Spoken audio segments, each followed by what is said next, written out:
Welcome everybody back to Learned Mortality Night 6. Last time on Learned Mortality, the entire party became therapists. What'll happen today? We weren't all good ones. Unlicensed therapists! The best kind!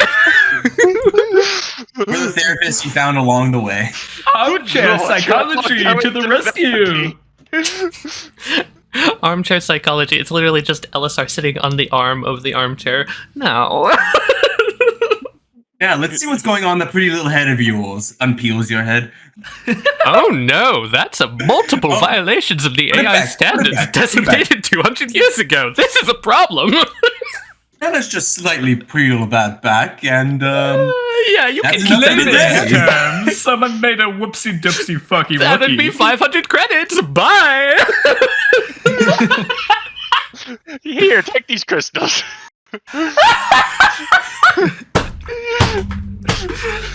So, we're gonna go to the basement of Eso-Tiller. As everyone has traveled downstairs after defeating a narwhal in hot pursuit of a blue light, they saw traversing towards the basement. Oh, this is a lot more cramped than I remember. Seiko, could you pop open that door? I'm getting a little claustrophobic. Before we proceed, everyone needs to take a point of frostbite. Oh, fuck. Understood. Oh, I should probably distribute kitties, shouldn't I? Wait, you're not Marbles, who are you? Oh, that's Sparkle. Sparkle! Pleasure to meet you. How many of those do you have? 4. And they're glorious. Mhm. You think I could hold one? I've never held it. Of course. Neat. Yeah. This isn't gonna, explode into Haman or anything, is it? Oh, no, not at all. Basically, they Just can help into you glitter. do something better. Alright. And, does anyone else want a cat? I guess. Cat me up, Seiko. Alright. Wow. You should keep the last one on yourself, I believe. I will be fine. As the door would open, as Tiller, pushes it open, you would see basically red, wiggly tendrils sort of just kind of hanging down from the ceiling into the room. Oh, that's pleasant. So, yeah, this is where I went and met the Millennium AI face to face. And then the tendrils dip down, LSR. They're kind of right above where you are. Okay. And they come through the ceiling. Oh yeah, you recognize that? Great. Hello again. And the stand drifts kind of down here to where Seiko is, and just kind of slings kind of up her back like a cloak. Aw. Oh, well, would you look at that? And then it places something on your head. Oh. And you hear a Seiko? Hey, Millie. Hi! Oh, excellent. Can you pass these out to everyone? Oh, yeah, sure. It hands you replacements for those who have broken headsets. Hey, LSR? I'm all good. Are you here? Mine still This- functions, yes. Lucy? I believe so, yes. Next one to Lucy Murphy? Yeah, I took mine out on the dog's request. Yeah. Dr. Teller? I am literally hardwired. Right. Sorry. I'm pretty sure I didn't break mine, so... Oh, Did you put it in your ear this time, Gabriel? Yes. She raises an eyebrow at you, but doesn't question it. Tali. Yeah. I'm gonna look around. Is there any indication in which direction the dude went chasing the butterfly? Not really. You're gonna hear Millie talk. I did kind of want to give this to you guys as a heads up.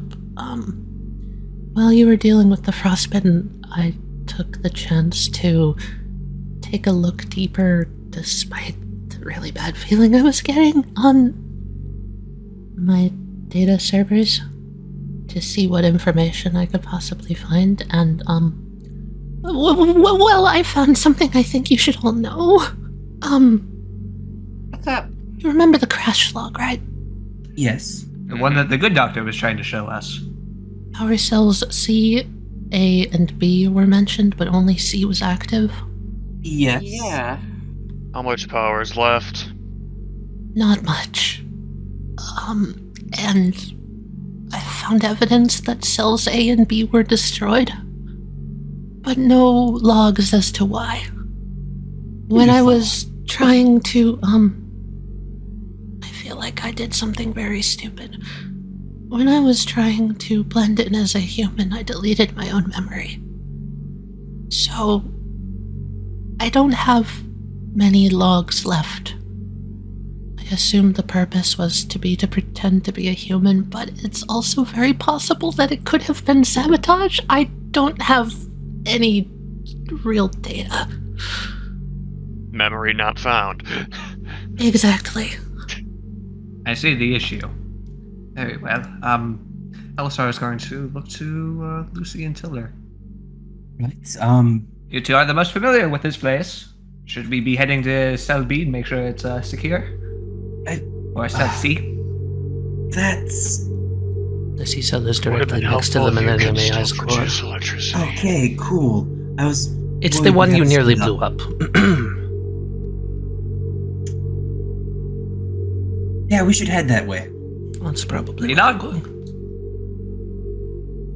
Alright. Extension of you is gonna float next to you. Seiko. Cool.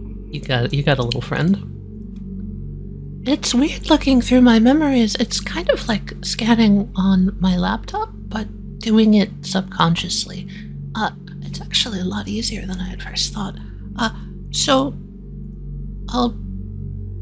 I know things have been confusing, but I promise I will still do my best to help all of you in any way I can. That's all we could ever ask for you, Millie. Thanks, Bells. You're welcome. And hey, you're doing great. Tiller, do you need my card? No. Okay. I noticed that somebody didn't have access before. Just curious. That is curious. There he is. Speak of the devil. You see out of service, just kind of like sizing up this door on the side from which it's basically frosted over. Do you require assistance?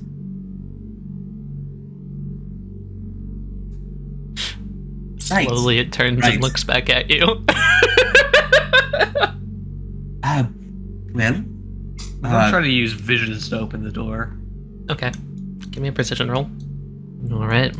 Lucky. In what way are you opening the door, Elisar? I'm just trying to basically swing it open like it's on a hinge. You will notice that some of the ice just crackles away from the door and off the hinges as you are able to fold the ice back into the door, allowing the hinge to be free. And it swings open. I need all of you to make a reaction, please. bruh. As a spray of cold air is coming directly at Lucy, Elisar, and out of service. Wait, is that... Yeah, that's big Larry boy. not having the sight or the quite having the angle to see it was already planning on doing something. Can I roll Haman healing on Millie? On Millie? Yeah, I was gonna pat sure. Psycho on the back like I was helping them, but I was actually just gonna Haman heal the stand that Yeah, was of on her course. back. Yeah, go for it. Lucy charges his spin and just flings it towards the neck of this thing, trying to make it push away so that it's not spraying directly at us. Okay. Can I try to close the door again? Yes. Here is the roll that you are up against. Ooh. It basically pulls up the sword and attempts to block with it. All three of you are going to take the difference in points of frostbite. So 4 to Elisar, 1 to Lucy, 5 out of service. And then I will say the door does close. You're not fast enough to block the cold, but it does close. Right, so that thing's back in the pipes. How did that get here? Frustrating. I think it has something to do with the illusion dropping. Oh. Does that mean that there's some kind of... I was connection doing a point? lot of work to make this basement very confusing and hard to access, by, like, moving the door around all the time. So, I might not have been able to focus on it while we were, talking. Yeah, understandable. Well, shit. I feel like Watchdog Water Dragon here is just a distraction. We need to figure out where the butterfly went. I'm gonna grab LSR and try to Hamon heal to warm him up. Let's focus on making sure we stay alive as well. LSR, you can drop your 2 frostbite. You want a little bit of healing too, big guy? It makes no motion towards you in affirmative or anything. Tiller, is there any other... There was a... How do we get to Millennium? We can go down that doorway, or there's a secondary access point in the room where you first met me, on the right. It's a secret door, but I can unlock it. Alright, that one might have the least amount of water dragons in them, even though they're probably all the way through the pipes. We're Probably. definitely surrounded. I'm just gonna say it. Chances are very highly that they're going to be coming from the eastern side. That is where the tunnels are. I imagine they came here through the tunnels somehow. Although, knowing their ability, it is possible they could come from the west as well. So do not rule that out entirely. Just using simple predictive logic. Right, anyway, excuse me, big guy. Oh, she's gonna slide her keycard.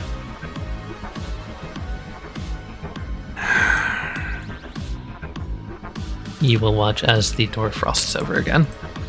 It seems like specifically they're trying to prevent us from going in that direction. I'm gonna try to heal the big guy of frostbite. That's the level. Finally, Ooh. exploding ice. Oops. Oh my Nice. god! With your touch, the ice just melts right off of him and onto the ground. Did I use the rest of it on myself? No. As I walk by, out of service, kind of just like I am. I don't think we have to worry about the red stuff beneath you, so that was something that our friend here was able to manipulate. And given the circumstances and his circumstance, I'm gonna assume it's friendly. Yes, Tiller? Or at least agreeable? That is my assumption, yes. I really did not want to tell you this in such a stressful situation, but I myself in Millennium do not know who he is. So, there's that. Steven. I told you it's really complicated. I'm sorry. Wish I could help more. That's alright. Alright, if you do not like the name, just tell me. Let's go, Steven. You coming, psycho? Yeah, I'm coming. Please. Steve is actually... Steve, I can't believe I'm calling him Steve. He's gonna come over here to this grate and just sort of reaches his hand down to, like, through it. And Seiko, you'll see this, that basically vines start growing up out of this red, pulsating mass in the ground. Just, like, wrapping around his arm, giving off a very slight red glow. Hey, Dr. Tiller, There he is. what is all that down there?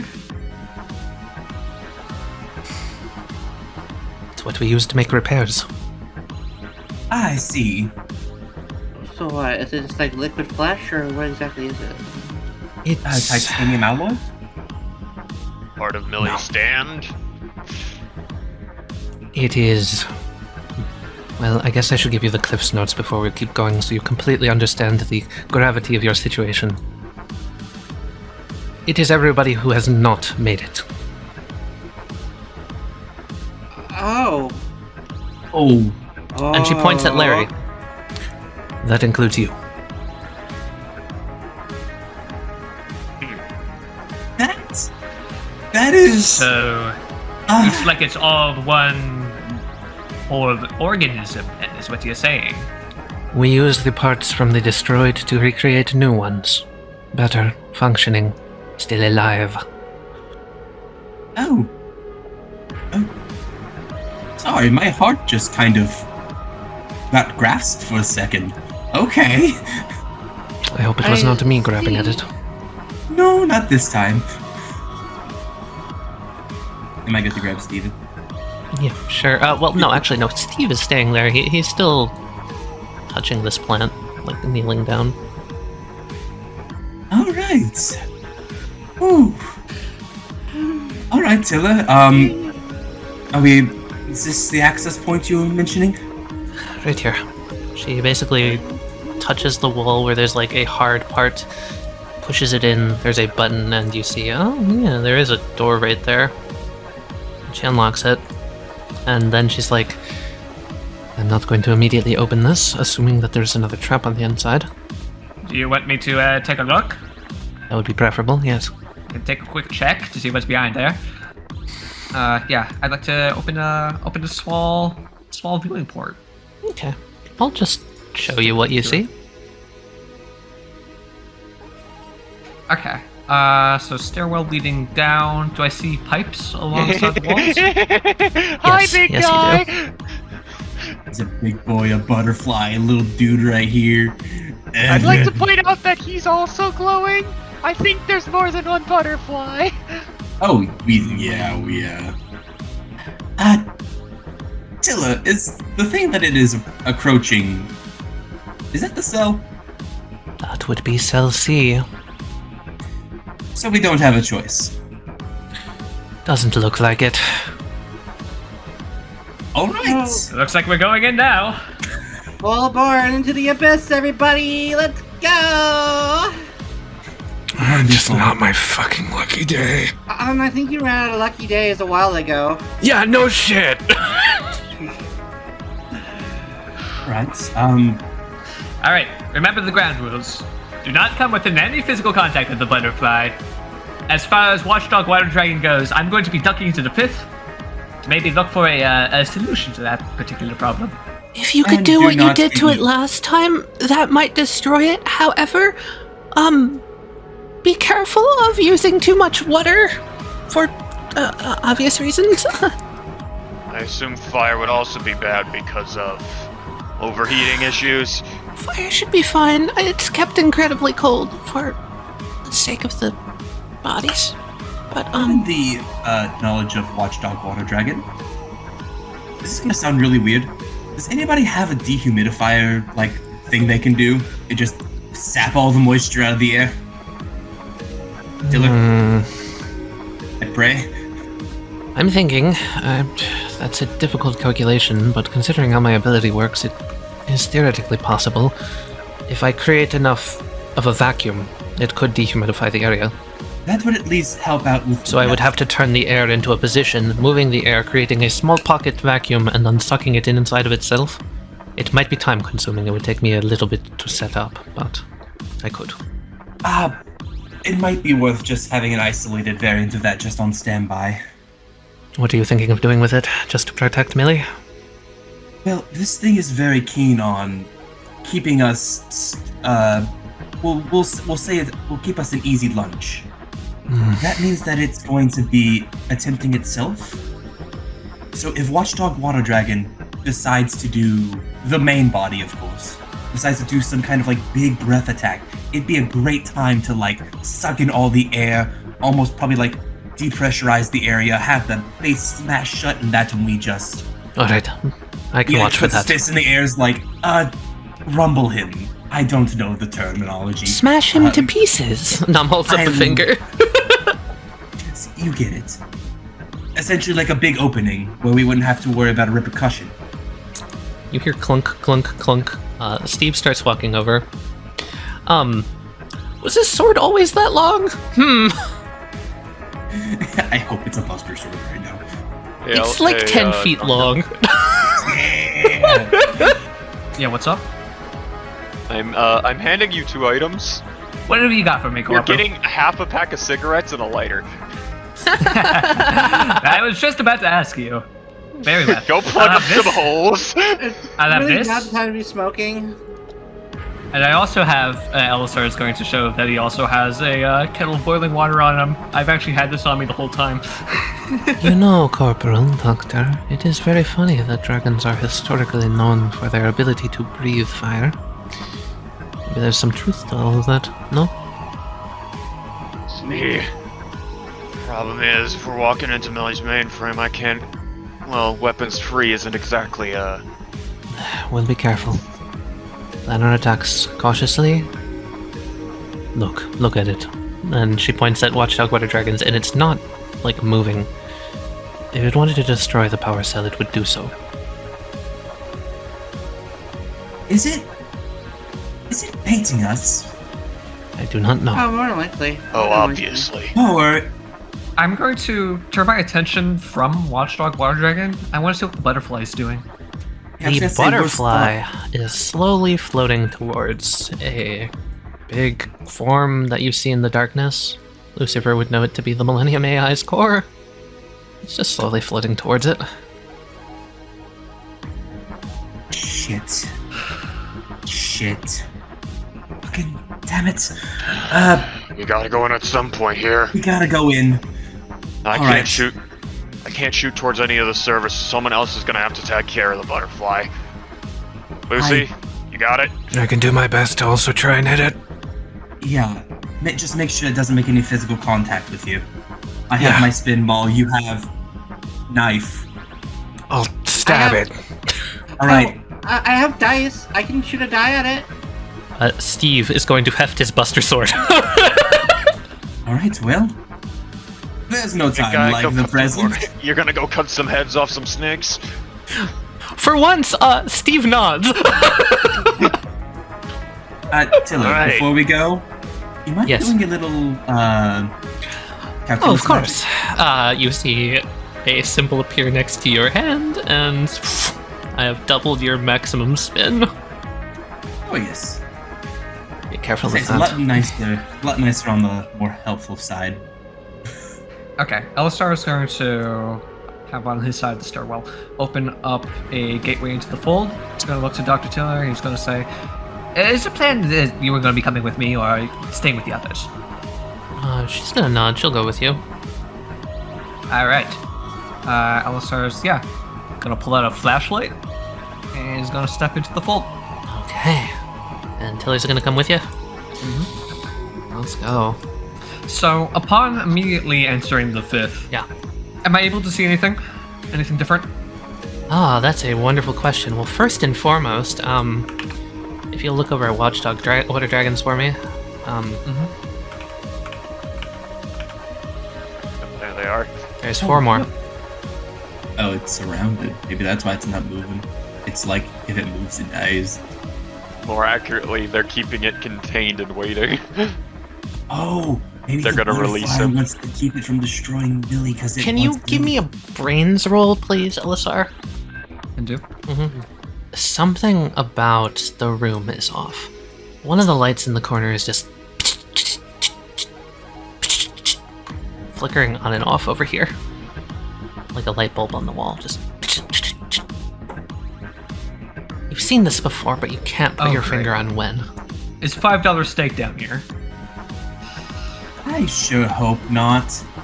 Oh no. Okay, well, Encore, are you ready to eat a shark again? Yeah. Rematch time. Okay, yeah. Quite tasty. Is everyone ready? Right, so for the rest of us, we go in on like 5 something. Sure. while they're all talking, Alistar's going to continue scanning the room, looking for any of the signature holes left by Watchdog Water Dragon.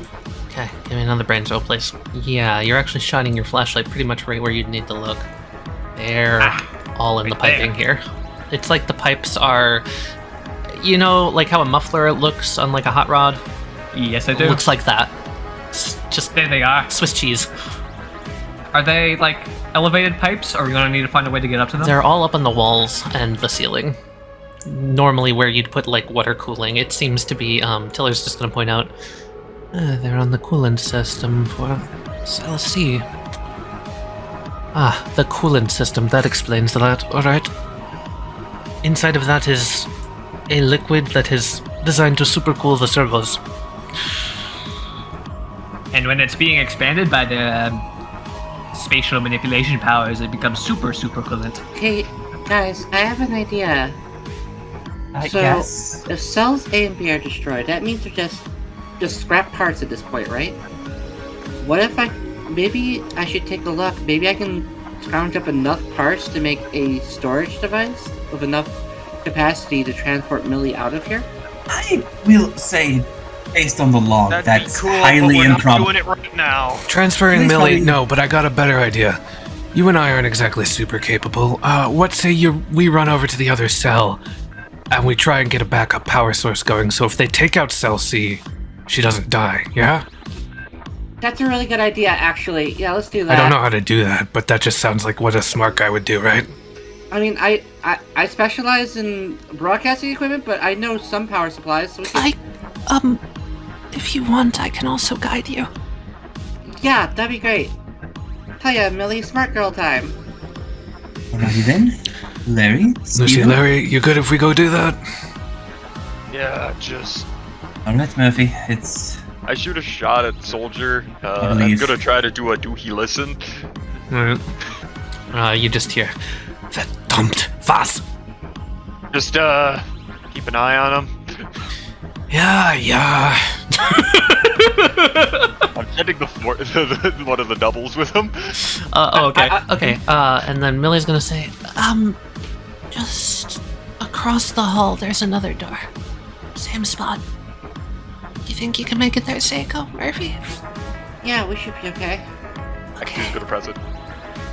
yeah, ooh, look at that! Secret door, whoa! Alright. As soon as we go in, I'm gonna try and take out the butterfly. Good luck, you guys. Don't get butterfly filleted. Butterfly in the sky, that shit really needs to die. Oh, and... You know what, Seiko? I believe in you. Got this. Huh? That was ever in doubt? I'm more concerned for the situation. Okay. Alright, on 3. On 3. 1, 2. Take a deep breath to try to shake off all the cold. I'll let you lower it by 2. 3. Alright, the door opens, you rush in. So what you're going to see is the butterfly is getting scarily close to the mainframe. Watchdog Water Dragons on that regards. Elisar. Yeah, Elisar would see this. Essentially, one on the far wall slurps back into the pipes and then comes out over here, out one of the holes that you're looking at. Encore's going to touch Lucy's boots. Mhm. And Lucy, he's gonna start sliding without friction. He puts his hand inside of his lab coat and starts using it to almost limbo down beneath this thing. That's what he does. Lucy, completely ignoring this thing going underneath it as it's coming over, is going to just throw a spin ball over here. At the butterfly? Yep.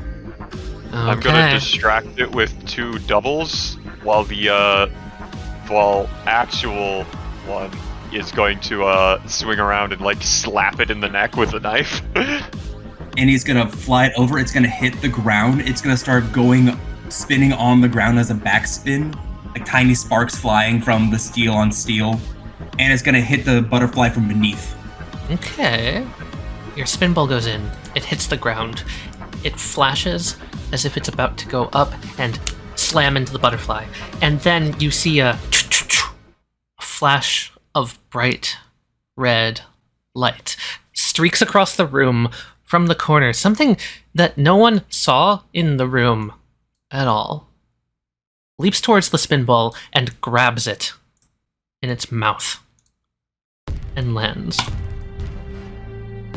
What? Is that? Wait. Lucy's gonna look at his hands. What? And it has your spin ball in its mouth. And the butterfly continues to float forward. Lucy's gonna do a quick pulse in his body. Does he feel the others? You do. They're there. That's not yours.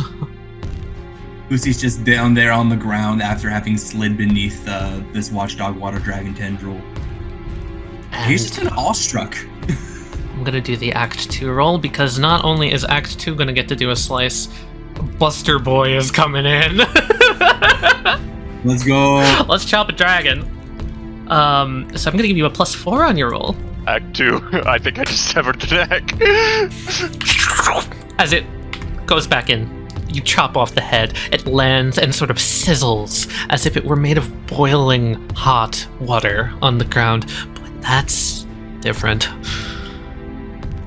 Boiling hot water. Yeah, there's just like steam kind of just flying up into the air in the ground where it landed. He thinks someone used a learning point. He thinks butterfly can do that.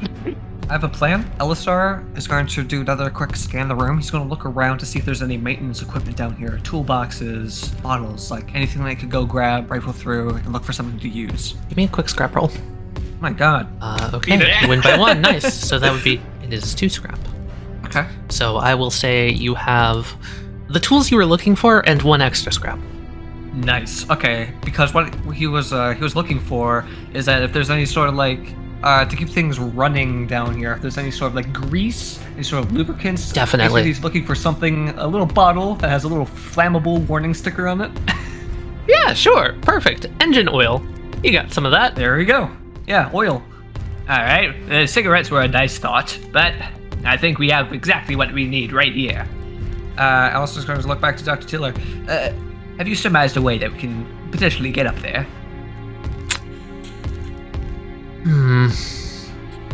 She's honestly just gonna hold out her hand and offer to just pick you up. All right, boost me up. I'm gonna boost you. I'm boosting you. Woohoo! All right. Searching up and down the length of the coolant pipe up here, Elisar is going to look for the hole, Big hole? of the all hole, big hole. Big hole. All right. Give me your brains to look for big hole. Okay. Let's see if Watchdog Water Dragons was able to hide its big hole after what happened last time with its. Oh, I don't Cover even that get. hole. I don't even get to roll this in private. It's got no bizarre field. Yeah, no. With its 2 brains. It thought it was really clever by putting the big hole in the most obvious position possible. You'd never look there first. It's right in front of you. All right. Is it in orientation where I'd be able to let gravity do the work, or am I going to need Dr. Tiller to help me with this? I think you can let gravity do the work, yeah. Are we All guzzling right, some oil? Yeah, he's gonna take out the bottle. He's gonna take out the lighter. And we're gonna do this like a fancy cocktail, all right? All right. Give it a dash. Give it give it a little around the rim, and then put the lighter to it.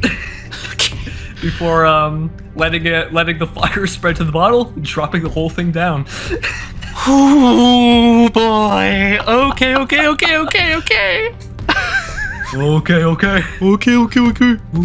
Wait. Roll me 86, please. I still have the cat with me. Yep. Just OTK it. Mamma mia. Essentially, everyone else, you're gonna hear just this roar shake the entire underground basement as Water Dragon's mouth opens up and it thrashes its head left, right. Then the other 2 small heads of Water Dragons also start just spewing fire everywhere, all over the room. Like, they just have horrid indigestion. And there is a burst of flame from the main Water Dragon's mouth, much larger than the other bursts. It appears that the size differential does follow over based on the size of the hole. That expanded a lot more than might have been first anticipated. I need you to roll me 3d6, please. Me? Yes, you. Escalation. Escalation again. Escalate that. No, don't escalate that. Double escalation. Okay. With the explosion, there is a wave of heat, and all of the butterflies around it are shattered. As it takes 37 points of damage, and the other heads shrivel back up. It is thrashing, roaring. It pushes out through, over top of the cell, its mouth opening up, still spewing heat, and it looks like it's going to try and send a lob of the heat towards where Lucifer, Steve, and Larry are at the moment. In sort of a last-ditch effort to do something with its currently deteriorating form. What do you guys do? And is gonna push both him and Numb over here. Mm-hmm. Encore is gonna slink around, and he's gonna put his hands between this grate here in the middle, and he's just gonna lift up this gigantic piece of metal as a shield as he holds it. Oh. He starts screaming, "Ah!"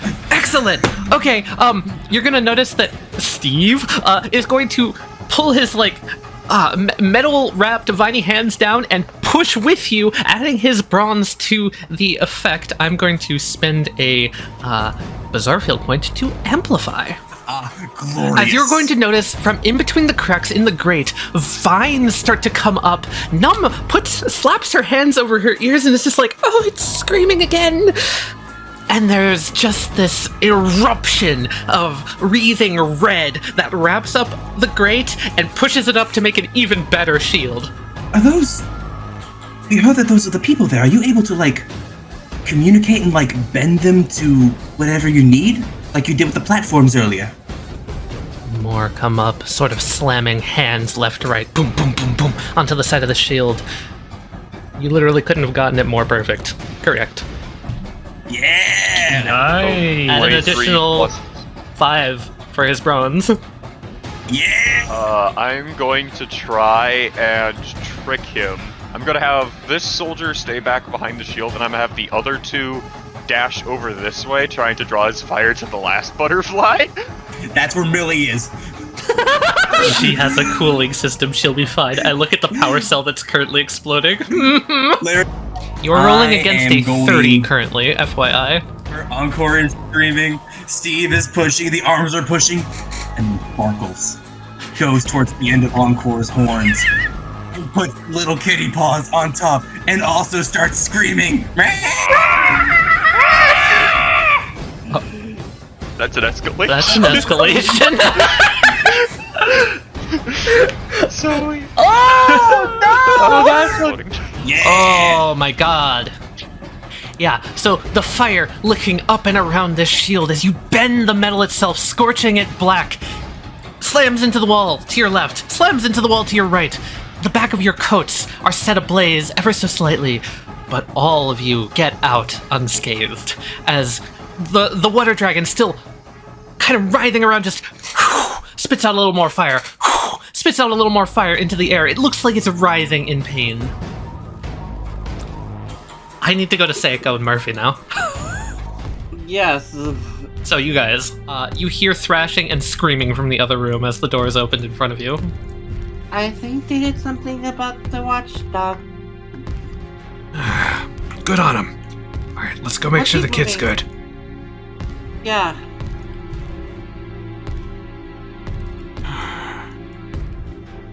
What is all this shit? You should be coming up upon Cell B right about now. Do you see a large machine? I can't really see much of anything, but I do see some pods in here. Murphy's gonna take out a flashlight. That be what you're talking about? Yeah, I think that's it. You see a large rusty machine that looks very similar to the one in the other room. It's just not holding together very well. Alright, Seiko? yeah. Extension of you vanishes. Millie? Millie? Murphy, we need to work quick, like now.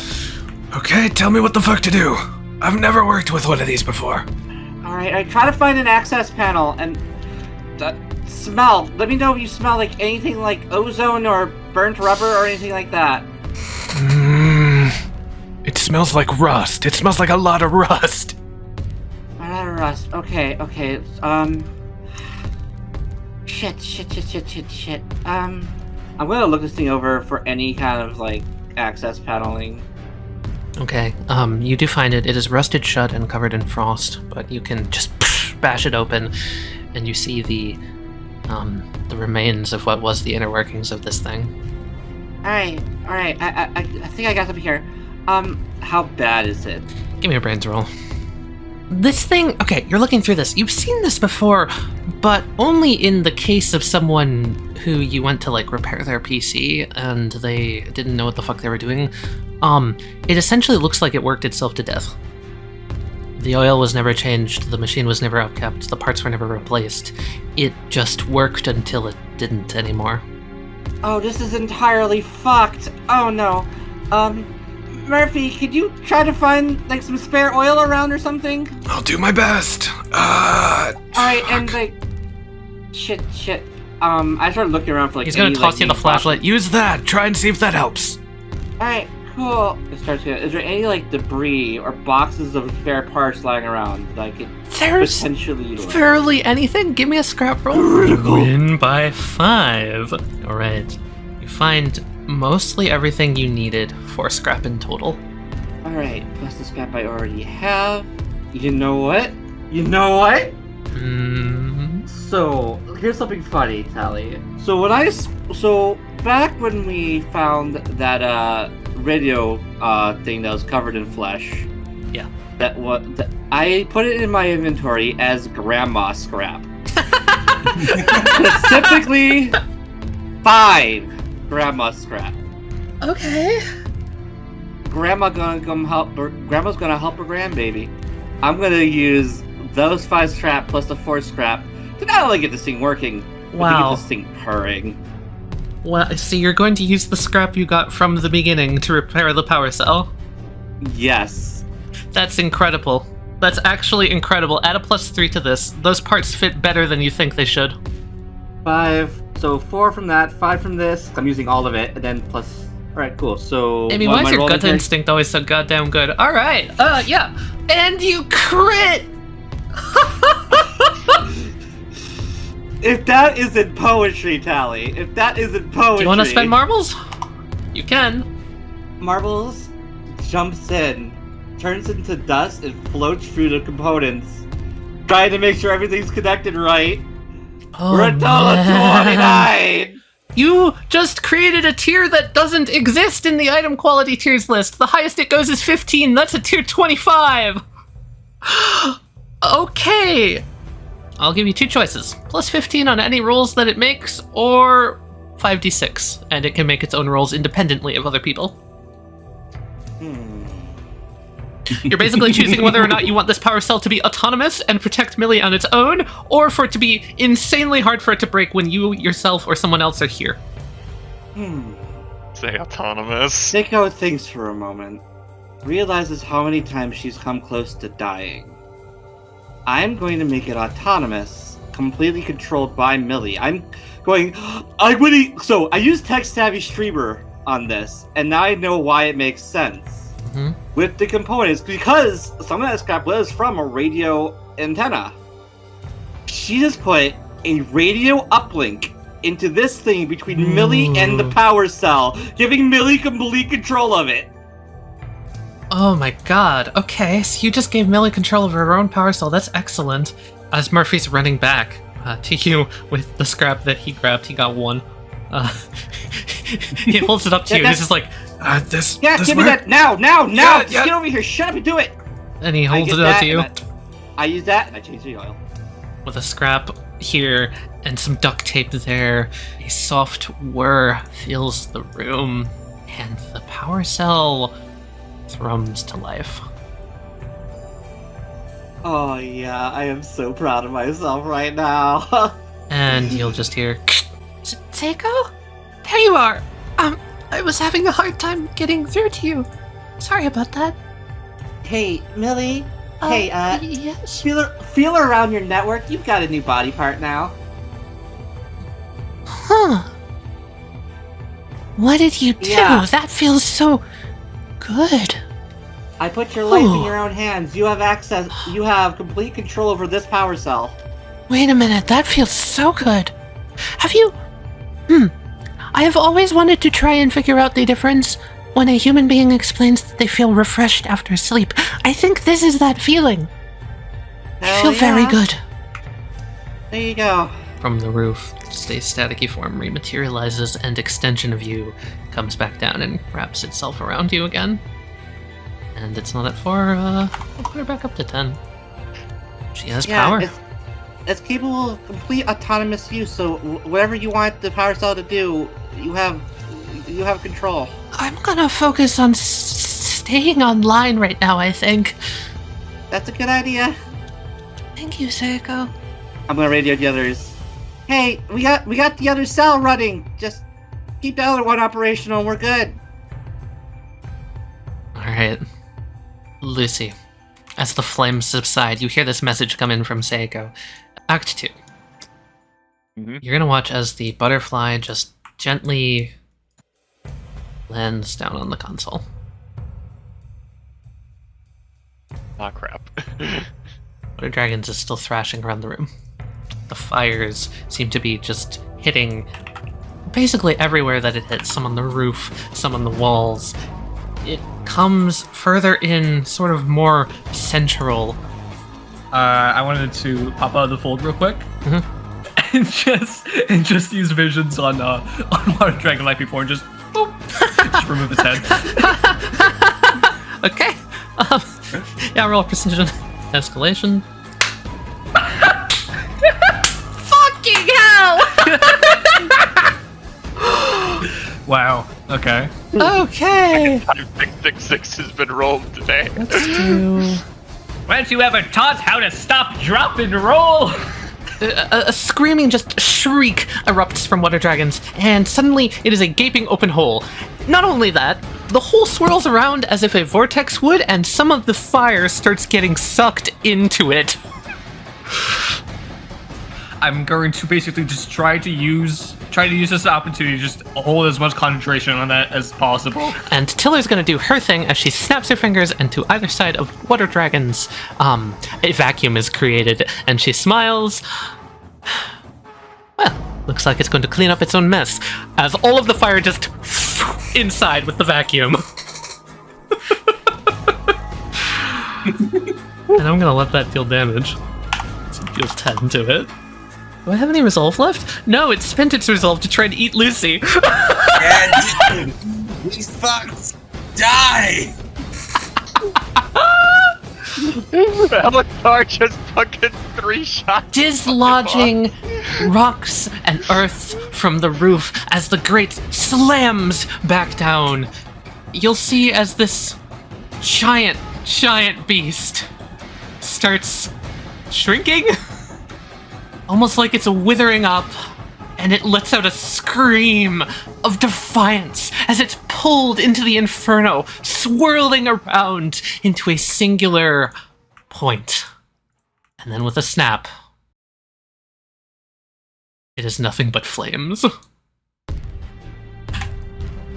We don't have a second to waste. We need to get to the core.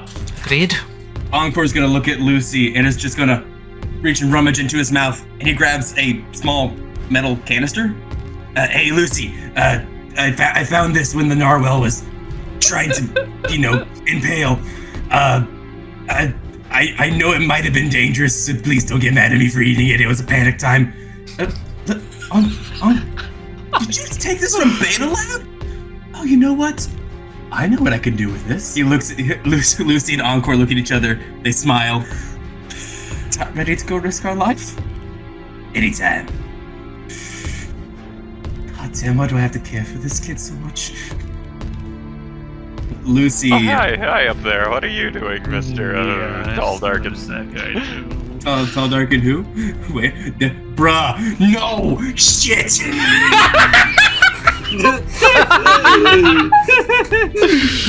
Allie, my hands are on my head. I'm gripping my skull. Oh no!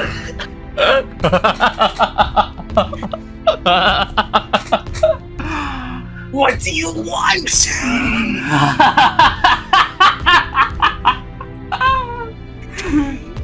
Shit. Okay. Oh. You all four rushing towards the console. You see the good doctor just sort of step out where that blinking light was. It's moving its legs this time. I've never seen it do that before. And for a moment, nothing happens.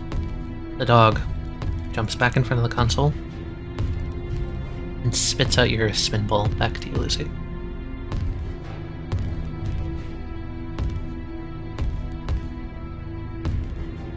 And the good doctor holds up its hand,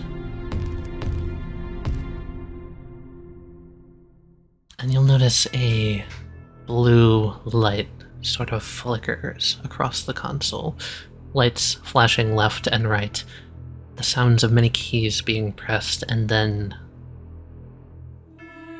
the butterfly lifts off.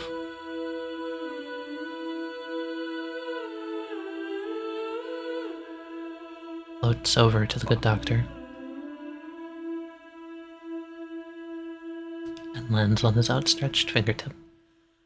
Okay, as soon as it happens, Tali, Alistar is going to use visions and afterthoughts. Not up there. He's going to direct his powers instead towards the sparking light up here. Okay. You're just going to run off of assumption. I'm going to try to see what's causing that electrical malfunction up there. A precision roll. Okay. Just kind of try to look through the fold, just kind of like around the light, around the wires, see if maybe there's something standing underneath the light, standing up above the light. Just going to do like a scan, a comb of the area. See if there's maybe something there that we're just not seeing. You start using visions in that corner. That weird yellow light that's just sort of there, flickering. Breathe. And you start pawing around in the folds, and you see sort of connected, almost in between the good doctor's legs, maybe the torso. It's kind of torn off. You see a twisting coil of that red ice flowing from him through a gaping hole in the room.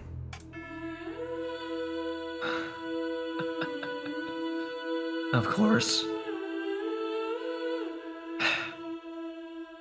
How the hell did that thing get down there? That's a great question, isn't it? How did you get down here? Okay. Hey guys. Hear me out. Yeah?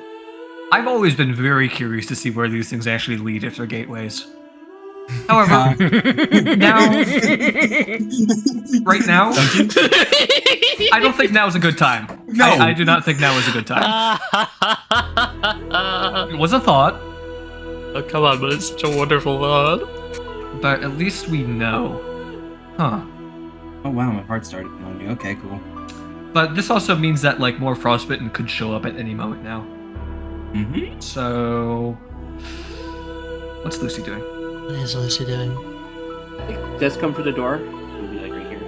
Perfect timing. What's going on? Everything okay? What? Lucy's gonna very quickly, almost in a panic, grab out his Sharpie. He takes it. He throws the cap off to the side. Doctor! What? What are you doing here? Alistar, Larry, Seiko, Lucy starts writing.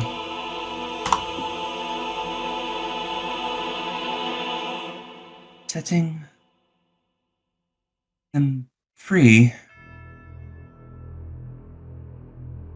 Are you referring to those in the red over there?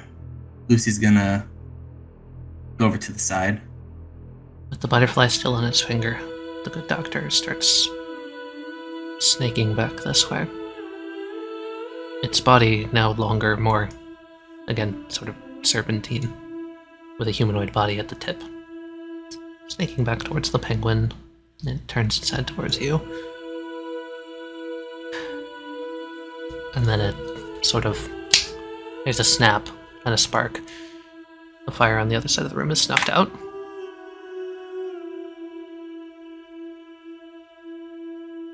Who's being set free? Is it them? Is it Millie? Is it us? Who are you referring to? Is it you?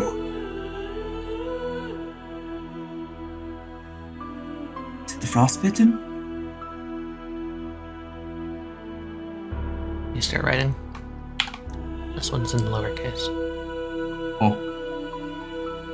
Doctor, I crave context to this. What did you just do to Millie? What is the butterfly? What are these? I gave you trust. I gave you my trust. I at least deserve something.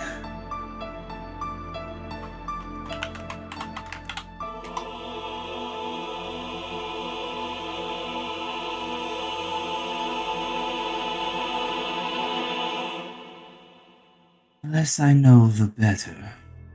And then one more time. As it turns.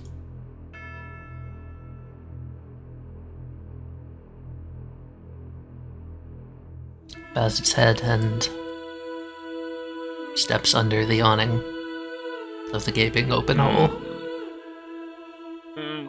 Before he started stepping away, all 4 of these were gonna cut the wire. We're gonna move towards cutting the wire, and I need you to pick which one is the actual one that's gonna be defend against, because the others don't actually hit anything. Gotcha. So the first thing that you see is that a large red hand comes out of the penguin. You know what? I think you deserve to see this. So I'll let you see this. Hi, oblivious. As the large hand comes out of the penguin, it's gonna try and swat all 4 of them at once. Just.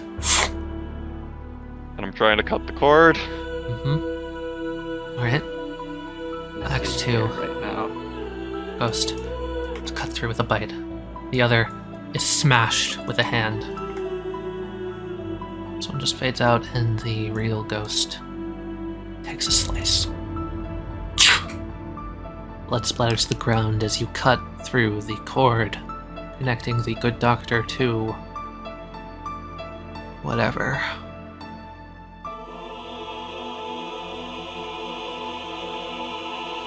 And you notice the hand, when just reacting, comes back up, and as you see the good doctor stumble,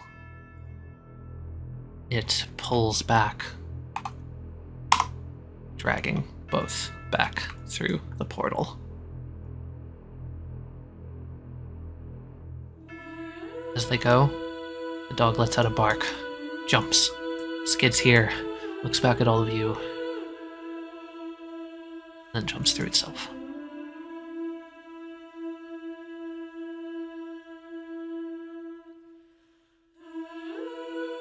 Tali, roll me fate. Okay. Okay, I can't win that. The suspended learning point to allow Rolling Girl to re-roll fate rolls. I have learning points for days. I'll go on to D-learning to make that possible. Okay. I spend the learning point to re-roll the universe. You roll fate. Mm-hmm. There's fate's new roll. Yep, that's still unbeatable. Yeah. It sure do be an Will I 11. roll again in this situation? Just for fun. Do it just for fun. Just roll. Maybe it'll Just for matter. fun. Don't lose by as much. Missy is going to drop the Sharpie on the ground. It's going to clatter onto the metal beneath. And he's going to lift his foot and he's going to stomp. And he's going to stomp. He's going to stomp. And he's going to stomp. And he's going to stomp. Doctor, what the fuck did you do? Shaking. Anger. Rage. Fear. Jaco's gonna put a hand on your shoulder. Yeah, he's gonna shove it off. Don't touch me. I look back at Numb and Encore. You see Encore is also shaking. I activate the communicator. Millie, do you read me? I hear you, Seiko. Are you alright? Yes. Whatever you did, I feel like I'm running with, 100% more power. 2 cells, not 1. It feels really good. Is everything okay down there? Keep an eye out on any active cameras for the good doctor. He's no friend. Hey everyone, we're gonna have to go to a different scene real quick, Yeah. because you just gave me the perfect segue. I made a goof. I think I made a goof. As all of you hear just sort of this rumbling sound coming through the ceiling. Oh no! That's a marching noise. This isn't the only gateway. There was another one out in the wastelands. Millie, what's... Millie sends you The flats. a visual as you see her and Bliss standing out front of Eso-Tiller. Oh. Oh. Interesting. Good doctor's at full health again, instantly. I mean, I didn't expect it to last very long, but... You did something, don't worry. I did something. I pissed him off. I'll see that. Guys? Everyone? Act 2 is angrily stabbing the penguin ineffectually. Assuming that I'm rolling power against like an A fucking durability to just fucking pinging off every time. Ting, ting. There's an army out there.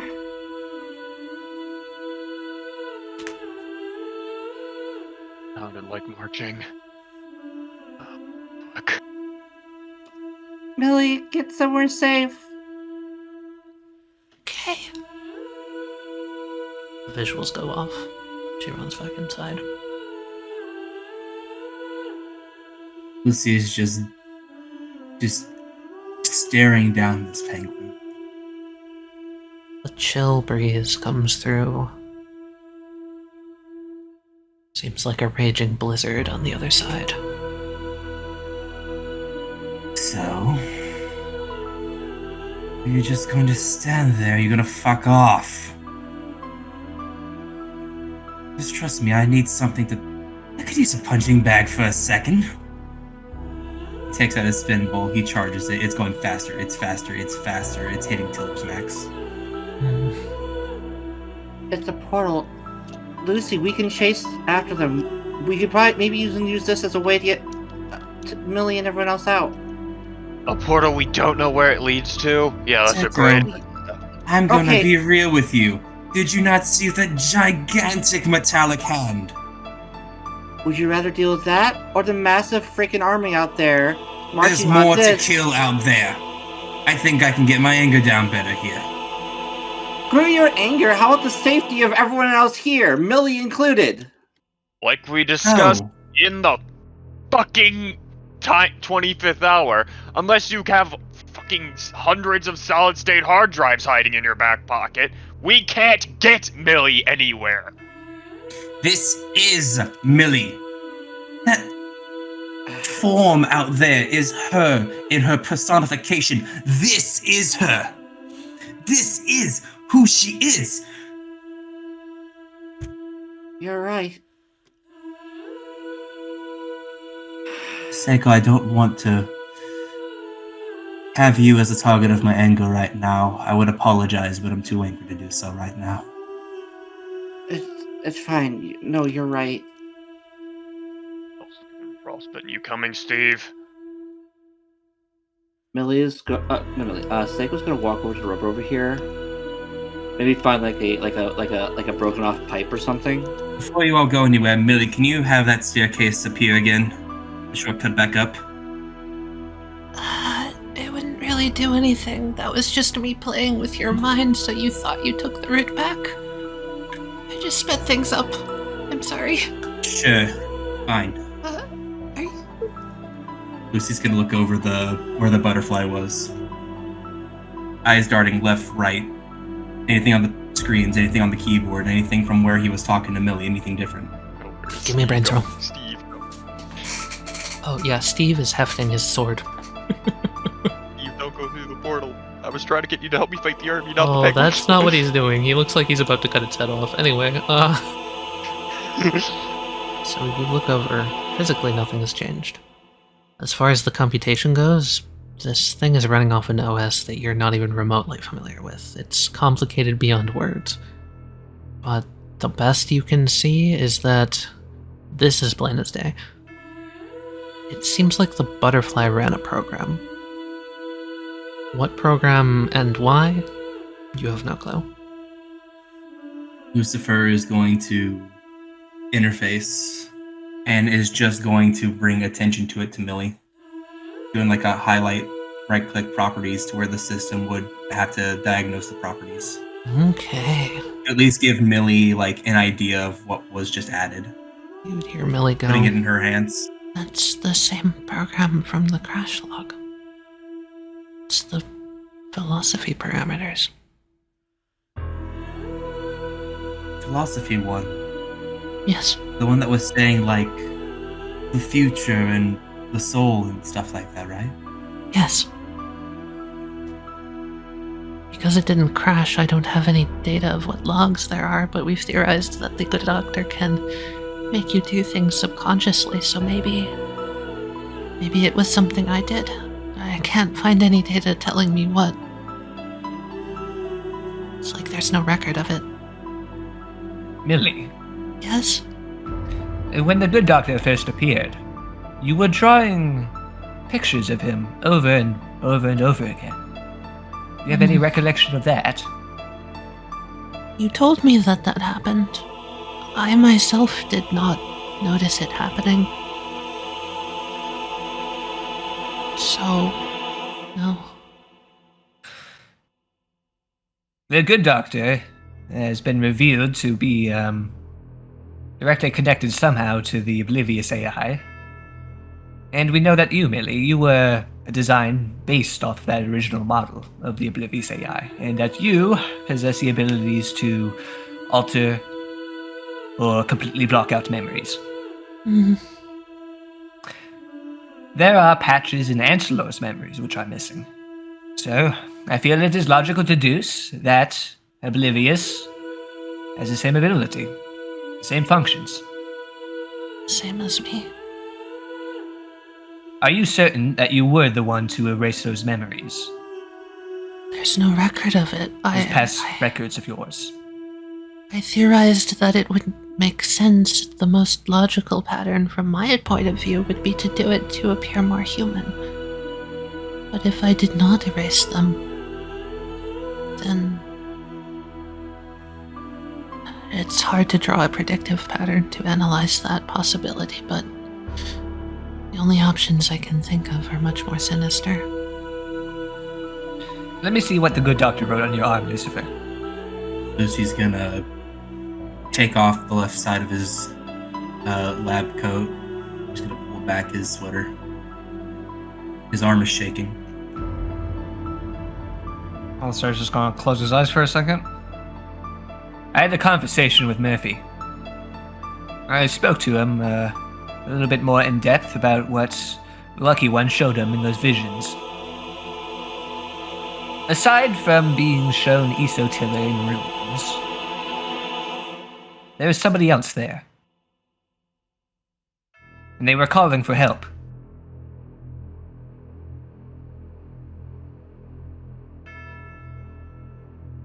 I see. When the illusions started breaking down, there was a lone figure in Beta Labs. They made several actions. First of all, they broke the frostbitten that we had captured out of the containment cells. Next, they themselves, they escaped through one of the windows. And from there, proceeded to go all the way to the south end of the base, throw themselves down off the cliff to where the frostbitten army awaited them. Murphy and I went out there earlier, before we had to rush back to base. We followed the scuff marks from that individual as far as we could, They led to another one of the gateways. Very such gateways. Yeah, kind of like that one right over there. Millie, Yes. aside from everyone that we know, and we have met during our time at Eso-Tiller,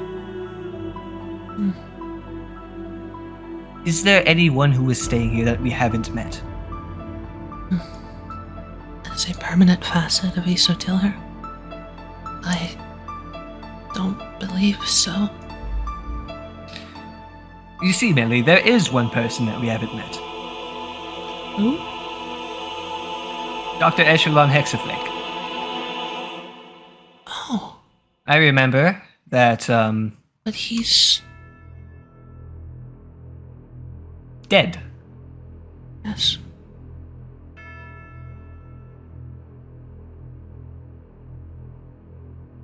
Alistar's just kind of go and look down to himself, look around the room to Larry and Dr. Tiller.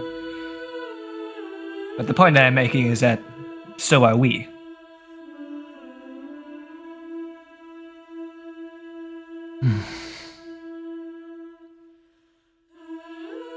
The frostbitten. A form of life that popped up seemingly out of nowhere and have been attacking us relentlessly ever since. If we are to take these new data points into perspective, considering the oblivious AI to have the same ability, if not very similar as Millie's, and if we consider the good doctor or someone very close to him, such as that being in Beta Lab, to be, well, let's just say a fixer-up that Millie somehow does not remember. It would be very possible that who we are going up against is someone we are much more familiar with than we had first thought.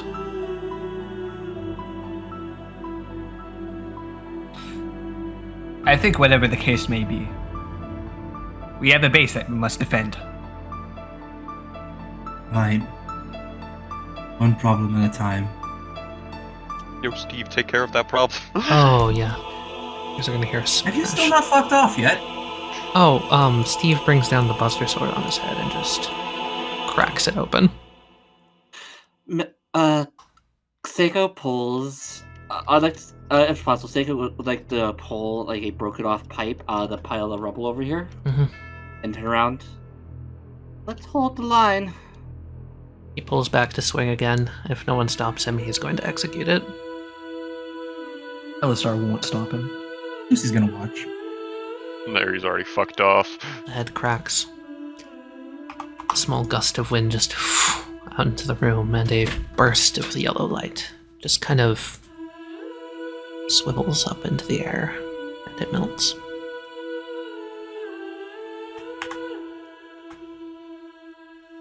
Right. Rats. Let's see to it, shall we? No one's staying down here? No. Unless we see No. a need to. Does anyone think there's a need to stay down here?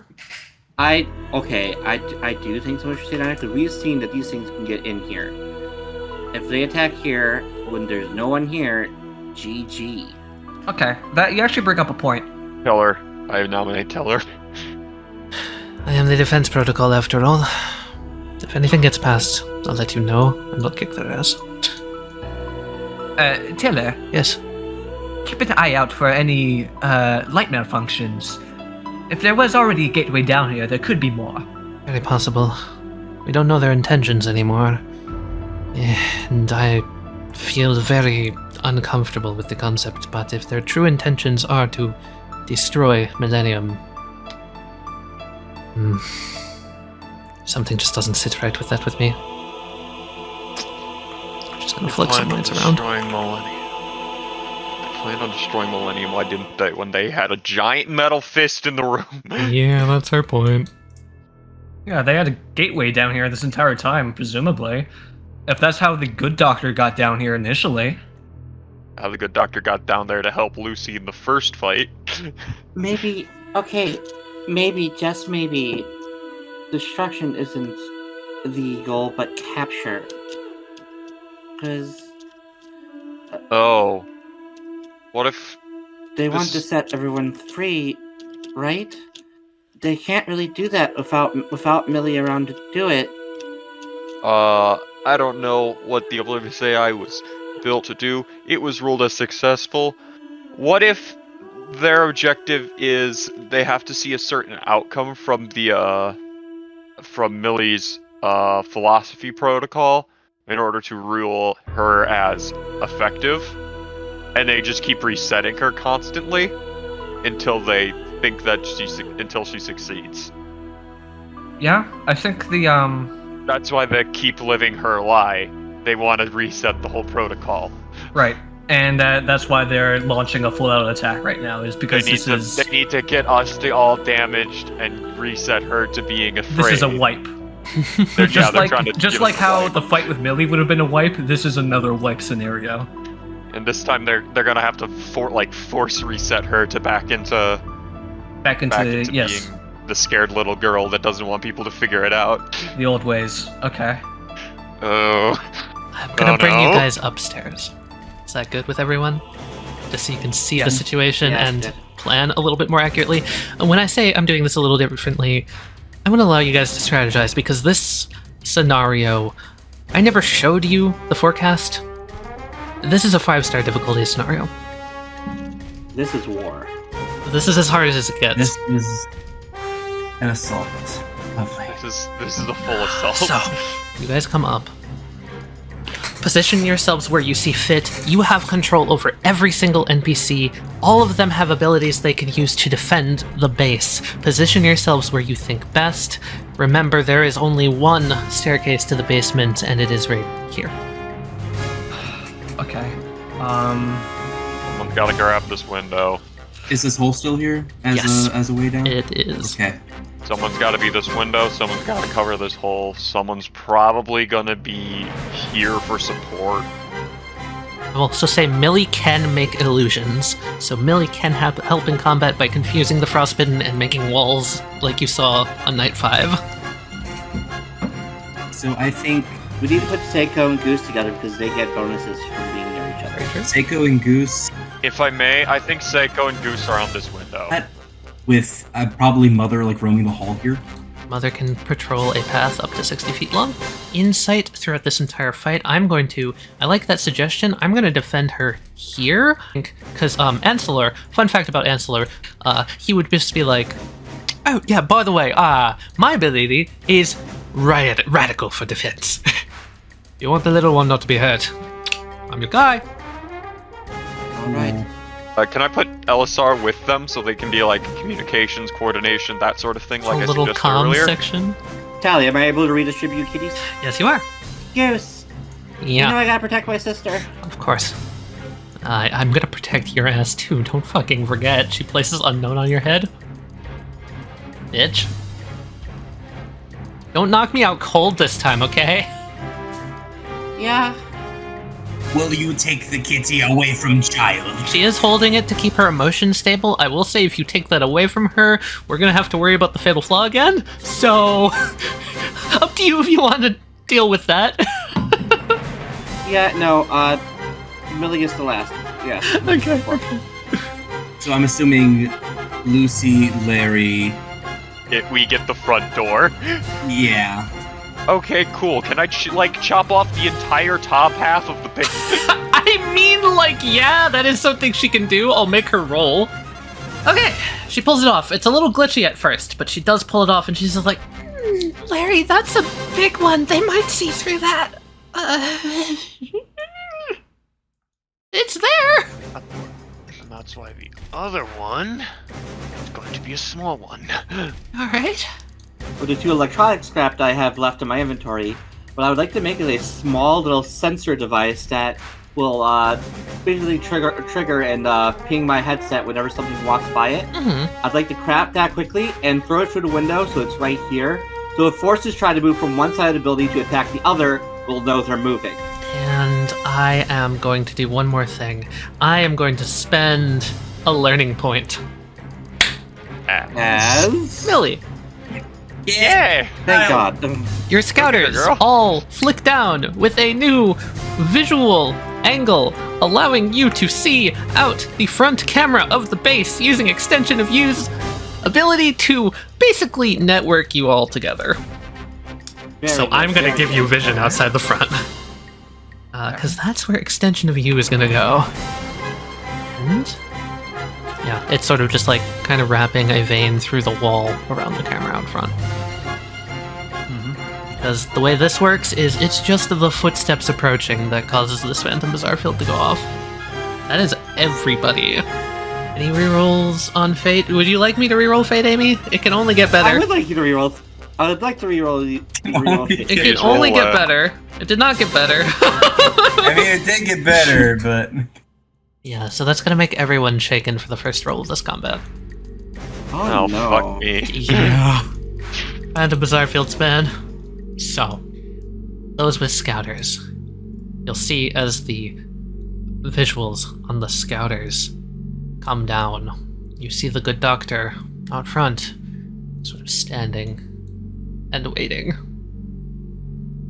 And then he raises his hand up into the sky and grips a hold of a blood-red flag and points it forward. And you are going to see as this large thing in the back, there is a blare of fire from behind it as it, with the 3 Aurora Australises, starts to rush forward towards the base. Right towards the door. From its back, it pulls out a long, icy arm. Looks basically like a battering ram. Here. This is what you see. Oh. Oh, hey, here we go! The war machine! I wonder what's under that one. And it's taking that battering ram right to the front door. As this happens, shall we get some initiative? Alright. Let's go. So, for this battle, we're going to do things in a simplified form. There are so many things going on that I am going to simplify turn order down to simply the 2 types of frostbitten that are the main frostbitten here, that is the War Machine and the Narwhals, and I'm going to also give a turn to each PC. On your turn, any NPC that is currently in your air quote party will go. You can do things as Millie at any point. If you want Millie to make rolls, just let me know. This is going to be very loose. This is not going to be a strict, oh yeah, sorry, Millie can't act. Nah, we're gonna play this loose and free. This is the fight for our lives. Dude has idea. At the top of the init, Larry and anyone else that you want to do something here. Eric is a close range fighter. Tricky is ranged. Best way to think about him. Okay. Terrifying. Let's do this. This one's gonna come screaming past this bird, looking like it's gonna attack it. It doesn't, it just phases right through, and then swaps and attacks the back bird. Oh, hell yeah. Alright. Not only is it a stand attack, it just does it stand attack this one and do nothing. Yeah, so that one tries to spiral out of the way and then realizes, wait a minute, that was in real one. And then the other one tries to dodge itself. Okay. You know what? How's the dreams? Not bad. Not bad. It takes 2. And I swap back to live. Man. Not up there. Imagine if we did have time to make like that EMP beam cannon so we could molecularize these guys. Just force them. Can I have Eric just be ready to yoink Lucy out of the way after they do their thing? Yeah, that seems reasonable. Tricky's gonna come over here and sort of back him up, and you notice she pops out some bubble gum and starts chewing on it. And she starts to blow a pretty big bubble and aims it at the door. Alright. The welcoming committee. There is going to be a BAM on the front door. Let's see how well Eso-Tiller can hold up to a battering ram. There's the doorway. Oh! No. The answer is no. The answer is no. With an explosion of force, shrapnel flying left and right. You see this thing coming through the door and charging directly towards you. As it runs, sort of flames trailing behind it. Just not like this, lighting up the floor. And it pulls back its long, sort of almost holy looking sword. And it brings it down to slice at you. I am shaken. Yep. Actually, I think rather than slicing, it's just going to ram it forward into your chest. You are going to take 15 damage as you are impaled through the chest. From where you are stabbed, a fire starts to grow in the heart of your chest. It's not hot. That's weird. Your turn. Yeah, that's not a fire. Well, that's a fire, but Lucy doesn't know of how well akin it is to a natural flame. So he looks over to Encore as Lucy spends a plot point. Hey Val, you went to go grab some dynamite. Dynamite. You think you may have missed your inventory? You knew Encore took one. Why is there another one missing? As Lucy smiles, Encore extends his tongue wrapped around a lighter. Lucy holds up a rod as it ignites. And Lucy goes, "Oh, good morning." As Lucy tosses it to the side behind this thing, using its own body to shield him. Rad. Lucy's gonna throw some dynamite. Rad. 3d6 plus brains for dynamite. Woo. Okay, well, first things first. Bird chatter. Yeah. I don't even need to roll for that. It can't beat that.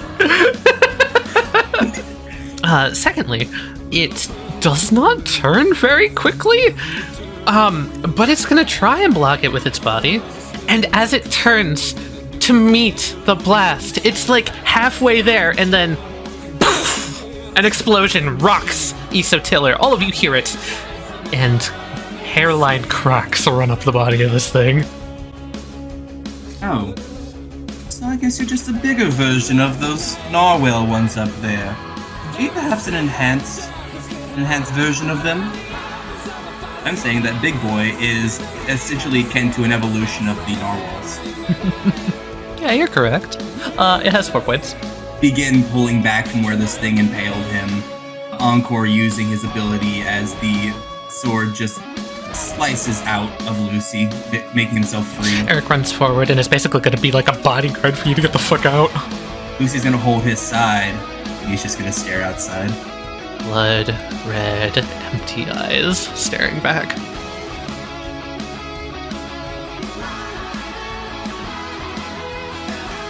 Lucy is gonna start shaking again. Thank God there's marbles. Oof. That does change what Lucy was gonna do. Lucy is now going to, Encore is going to, like, lift Lucy up by the leg, and Numb is gonna, like, kind of help him with a back handspring, and they're all just gonna fly a little bit over to the side, outside of the, line of sight from outside. Okay. As you do, Tricky's going to just be like, I'm like, okay, this will hold it for a little bit, probably. And she just kind of spits a bubblegum bubble at it, and it just pops all over, splattering, like a bright red liquid all over the doorway. That's weird. And it seems to be slightly caught up in the gunk. Less it than the bubblegum gunk, and more the birds, 2 of which get caught in the sticky array. Oh, nice spider's web. I like to think of it as an alternative form of arts and crafts. I respect you, Tricky. He charges the spin.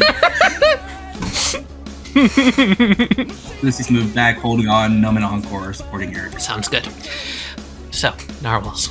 As far as the forces out front goes, you will see this group walks around the barricade and takes positions sort of all out front, facing a little bit closer to all of you. And the groups behind just kind of move up and take its place. Oh, it's like a cavalry charge. Wall of pikes. Fucker. And down where these guys are, Bliss and Seiko and Goose. Primarily, Seiko, you're gonna get a ping. That's a lot of sharp sticks aimed at that window, huh? Enemy shifting! Yeah, got it.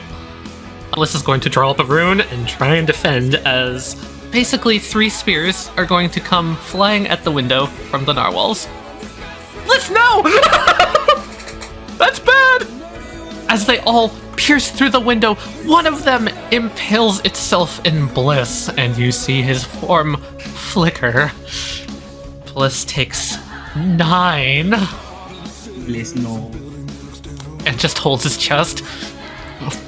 Fucker. And back where Steve, Murphy, and Alisar are, one is going to start pushing its way into the hole in the wall.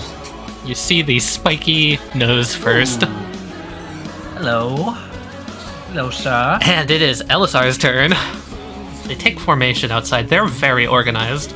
Yeah, well, so are we. Yep.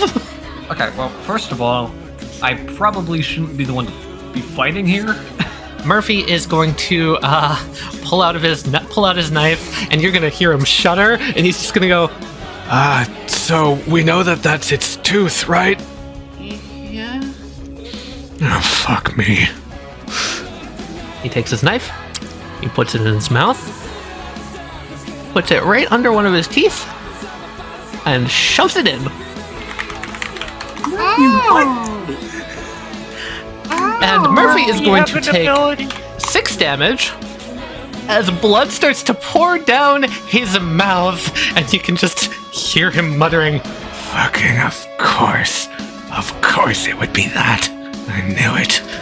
and the tooth shatters. So does the armor of this thing, and it takes 12. And Elisar, you see something glowing around Murphy, something you've never seen around this man before. As it seems like out of the potted plants, a humanoid figure just sets its hand down on its shoulder. Give Murphy a stand. Yo, yeah, Murphy. When the fuck did this? A while ago, he's just been figuring it out. And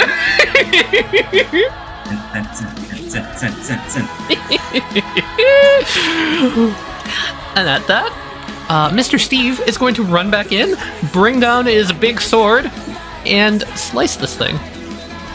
Also, shout out to Murphy for having HP. Yeah, right. And then he brings it down on this thing's head and crushes it. And make sure he's not in the line of fire. While everyone was going around getting things set up, I'm going to say that Elisar had returned to his quarters, and he had grabbed his notes that he'd been working on from his days here. And he's also going to grab some paper. He's going to take that paper, he's going to continue the notes, he's going to write down everything that they've learned and experienced during these past couple sessions. He's going to walk over here, he's going to tuck the notes away in the drawer, and he's going to send them into the fold. Oh my god, yes! Yes! Yes! Alongside the documents from their work on the Oblivious AI.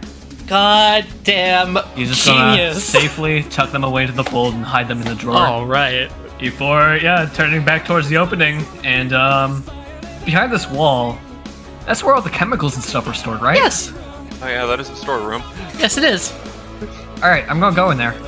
I'm just gonna quickly go through the wall, and I'm going to spend the rest of the turn looking through to see if there's any corrosive chemicals I can find in here. Definitely. So let me do a quick scrapping Let's do roll for some that. scrap.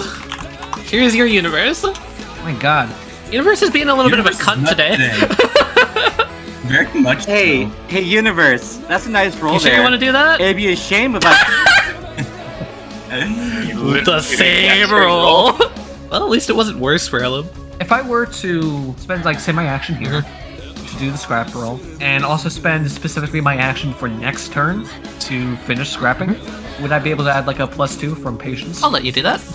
Ooh! You win by 4. 4 scrap. Alright. I assume Bliss is on the ground. No, he's standing there kind of holding this thing in his chest. Seiko's going to just full on tackle him to the ground. Get down, you idiots! But my runes! And he falls with you. Maroons! Alright. Yeah, forget that. They're useless in your Swiss cheese. No, Seiko, I'm trying to do something. Here, At least if I get the right one. He's gonna try and, like, create a wind screen shield. Oh, son of a bitch! You just feel a soft little breath come out of his hand. Yeah, you're not doing so hot. Rolling Girl! Rolling Girl's going to pull this rod out of the wall Yeah? and chuck it like a javelin back at one of them. Awesome! Give me precision +3. Precision +3, okay. Yeah, because you're using its own weapon against it. It's awesome. Yeah, as you launch the horn back at the narwhal. Which one, by the way? That's the dead center one. Dead center? Okay. Chunk. It just sticks into its stomach, and you see the armor crack. It takes 1. Oh. Okay, I'll take it. We know that the fire isn't hot, quote unquote. Fire's gotta burn something, but it isn't flesh. Is this fire burn memories? Oh. Be a good thing to not to figure out, at least. I don't. You know what? That might have merit because this entire army's purpose is to try to reset things, right? Yeah. You're not trying to burn our memories, are you? That'd be stupid. You're hurting yourself. That is the coolest monologue I've ever heard. Unfortunately, it's wrong. Well, not that. Thankfully, for your sake, it's not that. And then Goose is going to jump forward and just be like, all right. None. Go send that guy to hell. Why don't you? Thanks. And then she's going to chuck Unknown at the one that you just impaled, and Unknown, flying through the air, is going to pull out his carrot and fucking forward smash that guy into the ground. Oh, Unknown rolled a crit! Yeah. Yeah, it bashes, and it bashes again, and it bashes, the nose cracks, and you see it starting to get buried down. It takes 13 damage, and its armor falls away, and you see just like this gnashing humanoid face biting at Unknown, and Unknown just keeps bop, bop, bop, and it never gets a bite in. And Mother to finish the job. That being said, Mother is going to hop out the shattered window and back up, little bro. I'm going to use Millie as surveillance, as extension of you is going to come over here to where you are, and Millie's just going to pop up the scatter and just be like, Okay, let's see if this secondary power cell can do me any good. Analysis program, go. And I'm going to make her a roll to see if she can figure something out about these guys for y'all. Universe rolled 2 6s, good lord. Universe, you're a bitch. Millie's brains is 4, plus she's going to get a bonus for having an extra power cell. Do you want me to reroll fate? You're gonna make me reroll? Okay. This ability is nuts. Millie's looking and she's just like, Seiko, I need you to pull that out of my dad right now. Oh, what was that again? Pull the horn out of bliss. Right, sure. And as you do that, you see the tip is starting to ignite in fire. As you pull it out, it stops igniting. Okay. So it looks like that fire is kind of like, maybe like the stuff that we're all made out of, that all of us who have died horribly are made out of. Maybe it's like some sort of catalyst. It did ignite on me. blood. It ignited on you immediately. That's true. Remember, you also have that pact with the good doctor.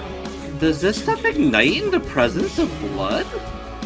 If these guys are gonna be so formation and orderly, quite a lot of flanking forces that you can't actually hit. Sounds like a bitch to put counter. And we got a bit of a wall, so as one's gonna come through, the one that was up here is gonna come through this wall and flank down. This guy's coming this way. This guy's spinning around that way, and all the way around comes actual Act 1. Who am I hitting? That is a good question. Lucy, through the hole and the gap in this thing's legs out front, you see the narwhals aren't the ones that are like bending and turning. You see the good doctor's gaze locks dead onto Act 2. And he lowers the flag. And something leaps. Yeah, that's actually what I was expecting.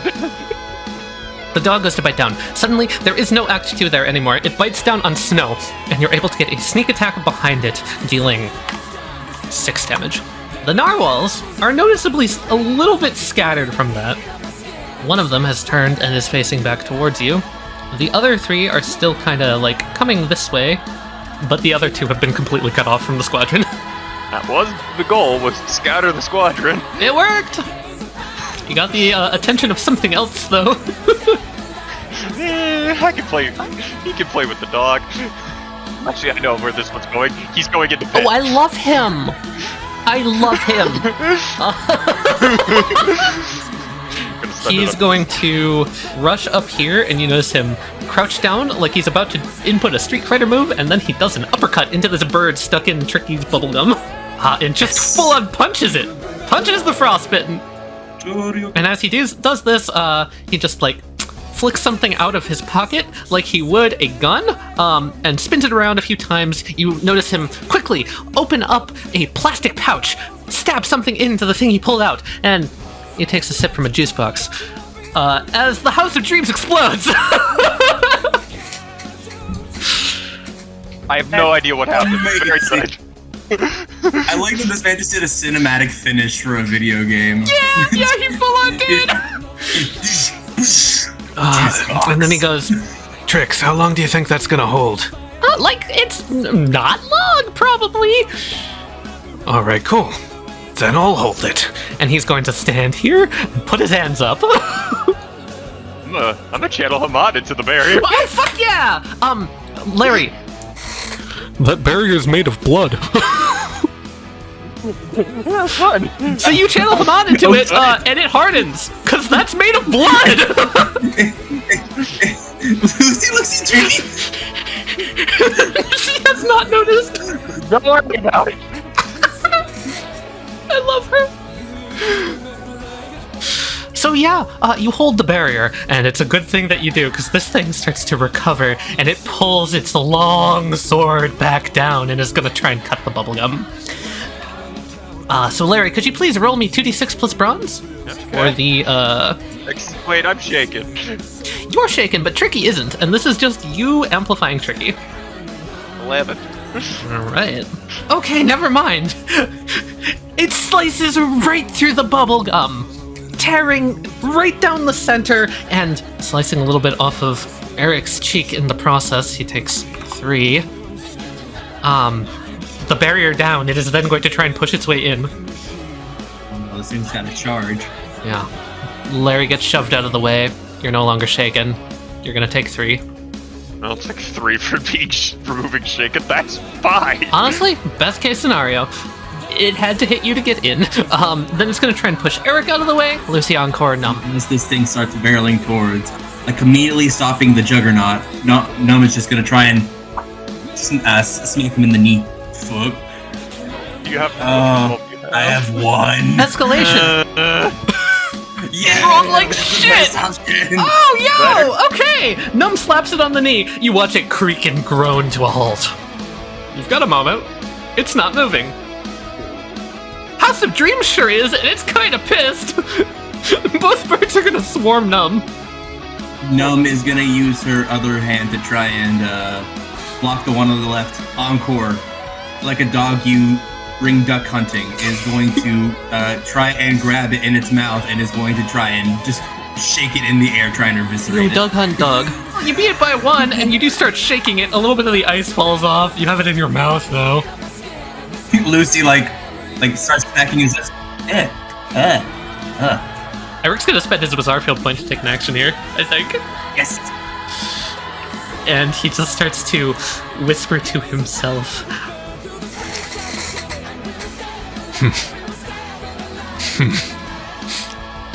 You know, I anticipated you kicking me to the side like that. That was part of my technique. And he leans down, and you see his form flickering back and forth as he assumes a football tackle pose and rushes towards the House of Dreams. You do get a monologue opportunity if you want. Let's see. So far, we have seen him uppercut, drink juice, Right. Made a bird explode. Made a bird explode. He said he predicted it. So is his character type like is he using the brawler character type, I wonder? That's what I was about to say. Oh, some really good moves you've got there. Are you like a trained martial artist or something? I'm just good at hitting things hard, honestly. That sort of thing's what happens when you sweat the technique. Don't sweat the technique. Yeah, man. Don't sweat the technique. I'm sorry, do you have a GTA star rating there? Are you Frost Flurry? This is information. This flashes onto your scouter as you watch him do this. Remember, I catches are in universe, so Millie's processing it at the same speed that you are. Wow. So, he leans down. Yeah, this is just a normal guy, and believe me, if I had thought about the brawler character type before this, he would be a brawler. That fits him perfectly. So, I would have given that to you. As he uppercuts and bashes the bird into smithereens, and then takes a step back, cracks his neck, takes another swig of his juice box. Alright, let's get going. I just keep getting all these juice boxes. Yeah, I was gonna say we should start retreating. Lucia is going to use the previously mentioned learning point ability for Numb, holding onto this thing's knee, quotation marks. Knee. I want to try and keep it there long enough for us to get into a better position. Alright. It seems to be creaking and straining against Numb's ability. It's able to push its one leg in, but it's approaching basically as quickly as those fucking Emperor Penguins before. You've lowered its move speed to about 5 feet. That's glorious. Alright, let's, yeah. Like, hightail it? Come on, Corporal! She's gonna pick up Larry. Like, pick him up off the ground, help him up. Narwhals. Seiko, you're going to see as these two that fired their horns are going to sort of get into lunger's positions. One's going to dive at Goose with a saw blade hand, and the other is diving at you and Bliss. Oh shit. Okay. Can Rolling Girl roll up and just kind of counter punch it in midair? Sounds good. Like, get back out the window, fool. So do keep in mind that these guys they follow like a certain pattern. I noticed that they launch their horns, they dash into attack, and then when they're in position, they recall their horns. So just be very mindful of that, where you're going to be placing your own token. Rolling Girl, you come in and you clash with this saw blade. It sparks right above Bliss's head. The reverberations, you stop it before it does any damage to Bliss. You only take 1. Alright. Goose also is able to deflect most of it, only taking 1. Look at you, sisters doing sister things. Goose, Seiko, and Bliss would hear just pew, pew, as more horns kind of land in the ground here, and you hear a crackling fire start to burn in the rubble, kind of in this opening. And then the other two start running forward and walk in through the flames. And something happens when they do so. Essentially, for lack of a better term, their footsteps seem heavier. Next to, there are a firing squad that's going towards you, and the 2 back ones are launching their horns at you. You dodge, you weave, you dive in between, one just chunk, chunk into the snow. You only take 2. Oh, so it's not just blood. Maybe it's also liquid. I'm wondering if we're just seeing something, if it's even fire. Okay, so yeah, I'm going to meet up with Val. I'll pop through the wall and be like, oh, hello. Things not going good, Doc? Things could be going better. Here. Alistar's going to lay out all the chemicals and stuff that I picked up. I'll be out here for a second. You're the demolitions expert. I am. So I want your help constructing a bigger, sort of better bomb that's coated with all sorts of nasty, corrosive stuff. We could send it at them, and it would be able to chew through their armor. Ideally. She smiles. Oh, you should have asked me sooner. All right, codes, ethical codes be damned. Let's build a bomb. We're working with an army. Ethical codes be damned. I agree. Let's build a bomb. So, she's gonna add her brains and her engineering trait onto your crafting roll. That is a tier 10 bomb. Woo! You can either have it give a +6 onto an action you've taken, or let it roll 2d6 on its own. We need to eliminate I'm one gonna of do them. something as Steve. Basically, the tendrils on his mouth area open up, and not really many people are going to hear it, except for... Yeah, Millie. You would hear, like, a static sound, just like... coming over your scanners. And both of these narwhals stumble and fall. Both of them are stunned for a turn. At the same time, the ones without their horns are going to jump in, and one's going to jump over here. And they seem to be preparing for something. Murph is going to run. Could he try to exsanguinate one of them? As he runs by, I'll have him roll a brains roll. This one's armor isn't cracked, so that would be pretty tough. As he's running by, he's just like, Wait, there's a hole on the back of its head. Oh, this is disgusting. Am I really gonna... fuck it, for the base! Exsanguinate the bitch. he's gonna Get your try. health back. He's gonna try. Oh, Murphy. As he sort of tries to scramble around it and get it into a position where he can grab it, he gets some sort of a hit in. As he's grabbing it, it kind of cracks a little bit. Just like, Come on, you. he doesn't get anything else out of it, though. Let's find out what rune Bliss gets. Okay. Bliss would just be like, third time in a row. All right, I can do something. Who do you want me to blast? as his illusion pops back up. How about that one right in front of us? All right, make Rolling Girl duck. Rolling Girl does indeed do the duck. As you see, sort of a circular slicing wind starts to appear around it, and it's slicing specifically where its neck is. So he's going to try and take the head off. Alrighty. Get him, Bliss. The armor starts to crack, and it's going to take 3. From that crouched position, can Rolling Girl give that one an uppercut? Yeah. And I'm gonna double or nothing that. Oh, okay. Escalation. 3 times damage. It rolled a -1. Nice. So you uppercut it into the ceiling with the swirling monsoon, and you watch as the armor falls away, but it doesn't matter as it falls back down and splats. And with that, the horn that was on the chair dissolves too. Now that's what I call a team attack, Bliss! Hell yeah! He's gonna hold up a hand for a high five. Shaker gives him a high five. Alright. Can't really call back your horn when you're dead, can you limp dick doodle? I mean, yeah, they can do that. All of you hear over your intercoms. All right, Seiko, that's the last bit of data I need on these things. They're super agile, super quick, and, their armor. Their armor seems to just full on negate anything that hits it until it's cracked away.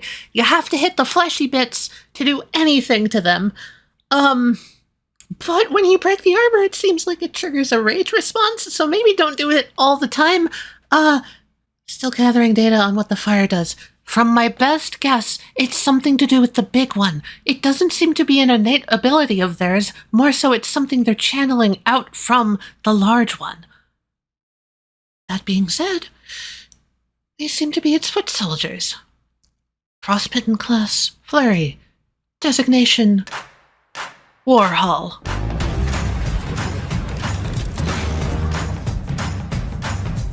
Okay. Thank you, Millie. That was really helpful. You're You're welcome. awesome. These It's fuckers. not the song I thought it was gonna be. Pick this song because it sounds like Narwhal. Yes. Fair enough. Unironically, what? yes. I can't be mad at that. That's great. Fair enough. Very cool. These guys are my favorite ones so far. I love these guys. Yeah. Goose, go get a kill. Yeah, Goose is gonna try to get a kill. I can make Unknown just bash it into the ground. Oh, kill! Yeah. Beat. You can no longer see its head. And then it turns to the others. It flexes its carrot. You don't know how it did that. And then it's gonna jump up and it's gonna put a smiley face pin on this one's nose. Tali, just before that, just what happens. Sego's gonna point at it, look at Unknown, beetroot. Unknown goes squeak and just holds up a victorious fist. Hey. You want me to beat this one up? I can beat this one up. So that's that. It's gonna defend. So they have a flat 2d6 defense roll. Oh my god, it did 13. The first time their armor is hit, it negates 1 damage. If you do at least 1 damage to it, the armor cracks. And so it did. It takes 13 from the smash as Unknown again just starts to bury this one. Its second armor tier blocks 5 damage, so you have to do at least 5 damage when the armor's cracked to lower it another tier. Anyway, this is gonna get over to this conglomerate, because fuck getting stabbed today. And she's gonna have Mother grab this out of the wall and take it. Millie's turn. Let's do Millie Brains. So, extension of view is gonna go back to the front, flitting through the cameras. We're gonna go here, and we're gonna try and get some information on the big guy. Okay, I was right, everyone. It seems that this big one here is what's, for lack of a better term, think of it as the control unit. All those little drones are moving out and kind of taking its lead. So if you take out the big one, that'll probably be enough to take out the small ones too. Wonderful. Understood. Glad to help. I'll be moving into position to help with the big one. I'm gonna do funky things as per normal. I love First funky things things. first. Act 2's coming back because Act 2 is well out of range. Back to 2. One Act 2 is coming through the wall and coming up this way. There's another Act 2. This Act 2 appears to be coming from the back towards him, but what he's actually doing is swapping with the one that came up from underground. Hell yeah. And I'm gonna try to stick the knife directly in one of the cracks and run up its length with the knife. Oh, that's amazing. Okay. Your knife is gonna catch on the way up. Still roll me the speed, and we'll see how well you do. Okay. Yeah, your knife just glances off the armor. Doesn't seem like it had any effect. Alright, back it up, boys. This last House of Dreams sort of molecularizes. Num, you feel your connection to it shatter. And it turns towards all of you, takes its sword, and points it at all of you as a rocketing bright red light fires from it. Kind of like a rocket launcher in your direction. This guy just fired a bird at us. So, Lucy? Rocket launcher, you say? Yes, I say rocket launcher. Encore is going to grab an arm around Lucy and an arm around he's gonna oh, pardon me for a second, siblings, and he's just gonna catapult himself off the ground towards the ceiling and just yeah, he's gonna like wrap a foot around like one of the pipes up there. Yeah, sure, that's He's great. just gonna start like swinging left and right. Give me a roll. Yeah, Encore. Oh, yo! Alright, yeah, you notice the rocket land down, Tricky and Eric both dodge back around this corner as it detonates, leaving fire all over the ground. And you're kind of just like swinging on this pipe right above it. You're not touching it, you're just above it. Lucy numb in each hand. Is it that's marbles? Yeah, marbles is just holding on for dear life from like one of the horns. Just like right above the fire. That's its turn. Your turn. Encore is gonna he's gonna kick the pipe, it's gonna break. It's gonna break and it just swings over here. Alright. Right. I'm gonna spend a milliplots point. Yeah. As you break that pipe, water starts to spew out. Ah, glorious. And as the water spews out, you hear the sound of, have you ever heard, like, a machine offloading gravel? I can imagine it. That's what it sounds like when it hits the fire. The fire doesn't go out. Huh. God, I really don't want to figure it out. God, what is that fire actually made of? I have literally no idea. Huh. Shake my way through the door real quick. And Lucy is gonna main secondary. I'm just gonna build up my spin. Okay. Narwhal time. Warhol. 3 members of Warhol run in and just kind of take positions around it. The horns fly back into those that still have their horns, which is just the one. The one over there does not have his horn anymore. And essentially, with the door still open, this Warhol is going to fire its horn through the fire and then through the door. Num is going to come up lightly, slowly close the door as they're flying through the air. Particles passing through it is like becoming magnetized or something. So, you close the door. You hold it with your ability. The door doesn't move anywhere. The horn sure pokes right through and right through Num's chest. Tricky, now would be a great time if you have any. What do you want Tricky to do? Help! What is she supposed to do? You take 4. Okay, that's not as bad as I was thinking it was going to be. Speaking of these guys down here, this one's going to try and kick Unknown off. Unknown's going to roll durability to stay on. Seiko, there's a rabbit flying over your head. Woo! Unknown? You just hear a Unknown takes 3. No, but Oh, you didn't. Which one did that? Which one did I see? Which one did that? This one. Oh, you did not just do that. You did not just do that. It's gonna get up. Mother is going to feel the horn get magnetized out of its hand. Directly towards Seiko, Bliss, and Goose. Mother's gonna try and hold on. Mother holds on to it. It's straining, it's getting towards Bliss. And Goose is just like, okay, out of the way, everyone. Back up a little bit. Yeah. She picks Unknown off the bookshelf. Oh, my sweet little child, who did this to you? I saw the bastard, and I'm gonna fuck him up. And then Elazar. Hello.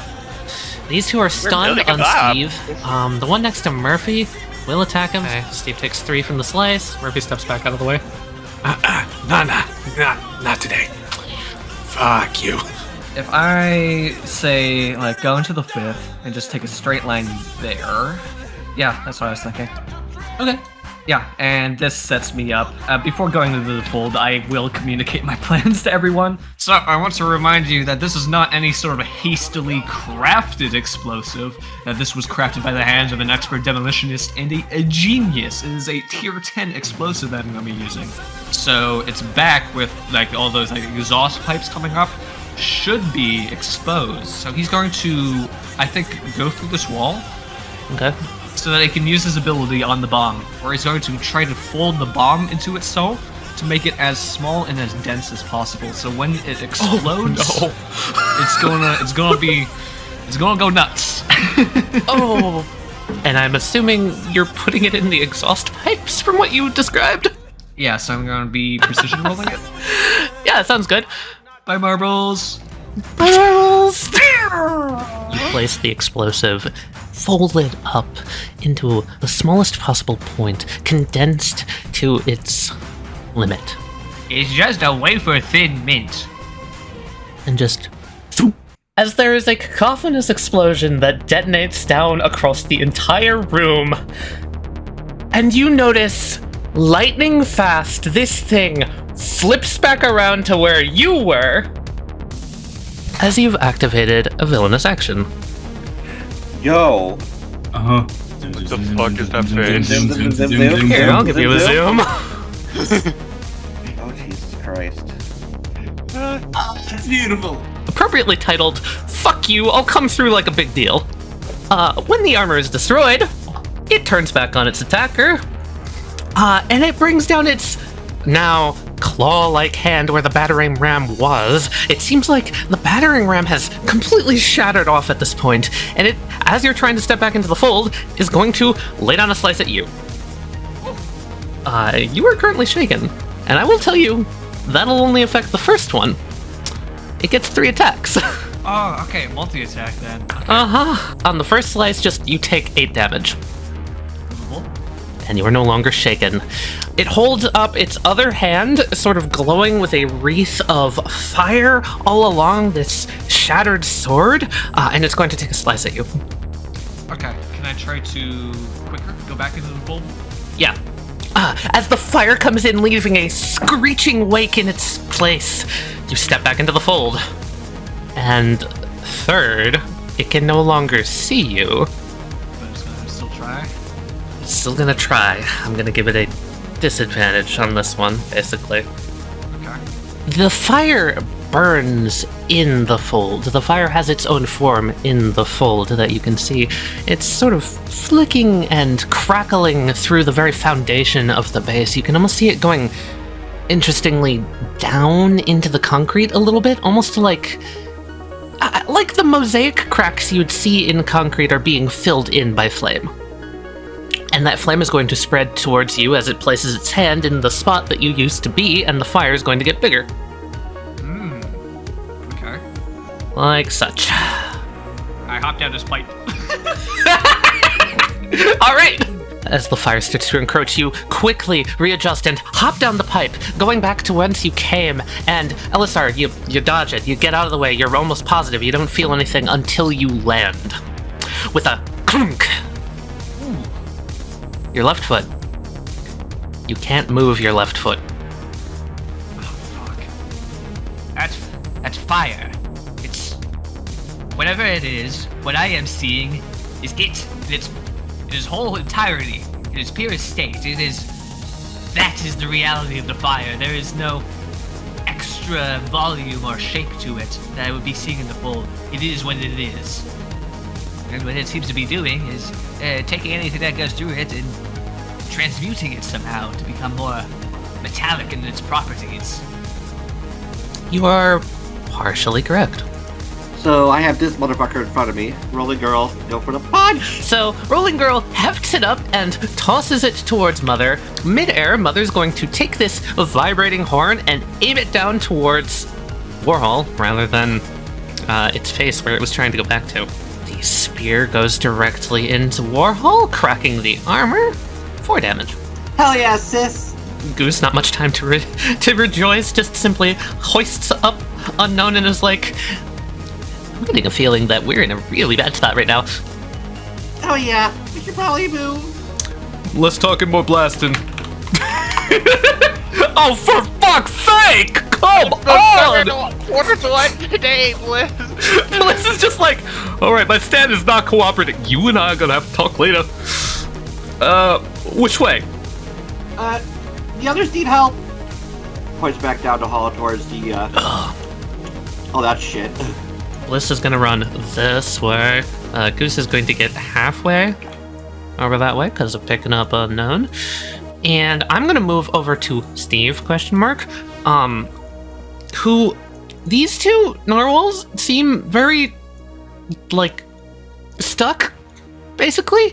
They're not moving, and the little vines coming out of the back of their heads are just kind of wriggling, almost like a snake in pain would.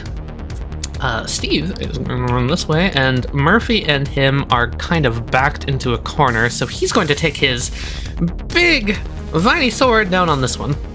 Get fucked. Shattering off the armor, and leaps back right at him. He gets sliced into, taking 8 damage. No, Steve, no. Murphy is just kind of holding his hand where there is blood dripping down his chin, and he just feels it, and he goes, Okay. Come on. and something happens. Go, Ramp Boy, go. Lucifer, Larry, it seems that Elisar has completely blown the big guy's armor off. It's looking around for him now. You should have time to get out or do whatever you want. It's not currently focused on all of you. Wonderful. Right. Well, this is probably gonna hurt. Try not to scream too loud. I'm gonna Haman grab Numb with one hand, Haman grab the spike with the other, and push the spike out, and Haman heal Numb. Thank you, Larry. Ow. This is gonna hurt. You would hear Turkey go, Like, do you guys think that it's able to get through this door? It seems too big, honestly. It probably will break down the whole wall if it needs to. Keep pulling back, you two. See if you can help Psycho and Goose. Come on, We'll Trix. be right behind you. It'd be better not squished like pancakes. Yeah, go. He grabs her hand and starts taking her through the door. Tricky is going to run in here, see this narwhal floating in the middle of the fucking air, assume that that's probably bad news, start to chew on some bubblegum, and blow a sticky trap on it. The bubblegum just completely covers over this narwhal. Mother lets go of the rod that is currently impaled into it as the armor continues to crack more and more. It tries to leap back out, but because of the escalation, it is merely clawing and slashing at this web of entanglement that it is caught in, and Tricky, she winks, which just looks like she blinks, but she winks. They're gonna keep going past. And Eric goes, Yo, you need any backup? Any help we can get would be nice. There are problems over there, and I point down the hall to that mess of bullshit. like the cavalry's coming in back that way too. Okay. Well, I can stop people from getting in through this window. Sound good? Sounds good. Sounds good. And now, the gatekeeper. So, now that it has seen Elisar disappear, it turns back towards the door. And it is going to lower its hand, and no one can really see this at the time. But there's gonna be an explosion rocketing the door, Num. Lovely. So Num's still currently using her ability on the area to try and brace it. So You're trying to hold the door in place, and there is a just an explosion of fire in the spot. And suddenly the door is incredibly spiky. Oh, I see. You're gonna take 5 damage Lovely. as blood starts to pour out of your hand at the contact point. Oh, what is this thing? And it is going to walk forward, sort of just behind these narwhals, pushing them all forwards like such. All the narwhals start pointing their horns towards extension of you. Oh no. Scheisse. Oh god, I have no idea about what's on the other side of that door. It seems to be using a lot of fire. Hey, Encore, can you stick your face through a wall or something? Oh wait, no, you guys can't do We that. can't do that. It's not gonna be the way you want it. Encore, please. This building's already struggling as it is. Hold on a minute. I then just kick open this door. Does Millie see this thing about to attack them? Yeah. Yeah, you have an intercom. Help. I can't pull extension of you back in time. I think they're gonna try and shoot it. Oh no. Oh shit. Larry, move. No one's straight in here, but okay. Encore is going to walk up to this wall where the panel is. Yeah, I know what you said, but we kind of need an opening. And he's going to reel his head back. He's going to touch his forehead with the cat holding on for dear life. And he's going to headbutt the wall to crack the hole. As you smash a hole through the wall. Encore is then going to duck backwards, and Lucy is going to see the narwhal horn going straight for extension of you. Mm-hmm. Oh no. He looks to his left, he looks to his right, he sees that both siblings are both inside, he goes, okay, here we go.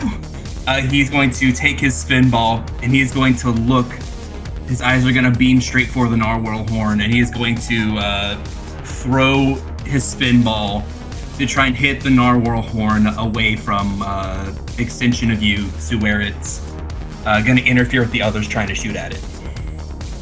As in, you're gonna try and make its horn block the other one? Correct. Fucking goofy-ass Robin Hood. Alright, go for it. Yes, we are! The spinball comes in, and with a shatters the horn, breaking it off. As you see this other one fires its horn towards it, it pierces directly through the center of the other horn, overlapping both horns as someone shooting 2 arrows at a target, getting a double bullseye would, and they both chunk into the metal pipe directly next to extension of you. Millie, run, Millie, run, Millie, run. Working on it! as it's slowly crawling back into the pipes. Shit. Okay. The narwhal horns crumble. Lucy is going to turn to start moving away. He's going to extend his hand because Finn bullshit and is going to return to his hand through the hole. Excellent. And it like comes in through a pipe here. Yeah, he just extends his hand where he knows it's gonna be and just grabs it without looking at it. Excellent. I love that. I guess. Okay. Millie should be safer. Yeah. Alright, let's move. And we're just gonna move to the side over here. So Eric and Tricky are looking at this shattered window with the like one hole through it, and they're just like, Okay. You'd think that they'd come through the wall now. Yeah, but they're like not? It's probably not good. You guys got any idea what they're doing? as you see the two narwhals outside, sort of walking to either side of the window, and aiming their horns, sort of at the sides of the window. And then they fire. The horns pierce into the ground, and flames start to erupt. And Lucy and Seiko, you're gonna see the weirdest sight in the fucking world. So, yeah, the wall starts to melt. Just a full-on melt. What? The walls caving way, the window falls, the rest of it shatters. There is now a completely open pane of, like, air here. The cold breeze starts to whoosh in, flipping the papers on the table and sort of scattering a few to the ground. And the narwhals called their horns back. At the same time, you're going to hear marching sounds coming from the front. The next wave, no. Two more enter the building at the front. The ones that were stunned start to flip and move, and they turn over to Bliss. Try and fire their horns at Bliss. Bliss is going to he's going to toss out the one rune, draw up another, and try and defend. Bliss slams his hand down on the ground and just goes, "Oh yeah, fuck you." As the Roman numeral 8 appears sort of on the ground, and there is a whirlwind that just erupts as basically a tornado appears in the middle of the room, whipping both of these guys to the side as both of their armors crack and they both take 4. Nice. Fucking finally, you better keep doing that. Alright, come on! And these narwhals, seeing the hole, they're going to take their swords and they're going to rush forward towards Larry. And you will watch as this fire goes out. And I've got a roughly head-sized hole to shoot them out of with my shotgun? Kinda, yeah. Yeah, keep sticking your faces in here. This is a great idea. I shoot him. You shoot him. All right. He's kind of stupid. I'm not gonna lie. He takes 5, and the armor breaks, and is knocked down onto the ground. I'm gonna say flat onto the ground. The other two see this, and both of them are like, they look to the side at each other, and then they look back at the hole, and then you'll notice as the horns start to regrow. Yeah. And Elisar, you're in the fold. So, in chemistry, fire is usually indicative of a chemical change. In order for there to be fire, it's going to need, in order for it Something to be to that start it, chemical something change. to fuel it, and some form of oxygen. Right. And typically, what starts it is a source of heat. And you said something interesting about the particular source of heat for this fire being the big guy's blood. It was a Because theory. it's an interesting theory. Because what I noticed is that there's no heat being given off by this fire. Typically, when you have an exothermic reaction like this, energy is given off from the breaking of bonds into a lower energy product. However, this flame gives off no heat, so it's either not an exothermic reaction, or it's neither an exothermic reaction or an endothermic reaction if temperature around it isn't being changed. So, is it even fire at all? I'm beginning to think it isn't. So I'm going to, I guess, pass back by it, like go further south from here, using the fold to pass these walls. So it's pretty easy to figure this out using your brains and the fold. At one point, this would have been a gas pipe. And I say at one point because of the recent discovery of the decay that Eso-Tiller is under. This pipe is full of ice. Oh, just solid ice? Mm-hmm. Whatever was going through it left behind condensation and froze. I see. Okay, so for clarification's sake, the Warhol horns that pierce and shatter, right? Yes, they have. I think I'm going to do a deep dive specifically inspecting this flame down here. Okay. I was wondering, again, what the potential source of it could be. If we're not feeling any sort of heat, at least on this layer of reality, maybe there will be clues if I go further in. Like maybe the source is being placed somewhere even deeper. Just don't go down here, I'm just gonna look. So, looking closer at this fire, and specifically looking for a source, you start to unfold the very nature of the area itself, first starting by parting away the physical aspects, and then when you find nothing physically, you start to part away more of the chemical aspects, using the fold to bend and sort of part the curtains of gas that are around this fire, searching for maybe a fuel source of some sort. Again, finding really nothing. You then jump onto the thought of, what if you parted away the light coming off of it? So you do so. And you see something that the fire was obscuring. Its base. It is burning away its fuel source. You can see the fuel source. But the fuel source doesn't make much goddamn sense, because what's being burnt away is the barbed wire. Okay. Kind of like a fuse, the fire is traveling along this coil of wire in the corner. Okay, specifically the metal wire. Yes. I'd like to vault over the dresser. Bliss can crouch and let you use his back to vault. Hell yeah. Okay, you land down. Alright, we're dealing with this now. Rolly Girl's gonna come up and do the sock on this one, and I will most likely double or nothing. Oh, okay. In order to break its armor the second time, you need to deal more than 5 damage in a She single kind hit. of flashes back as time kind of resets, and she comes around and catches right at the base of the horn to try to break it. Awesome. Its clawed hand comes directly for you as it's going to use its rushback ability. I'm going to spend a resolve to negate 5.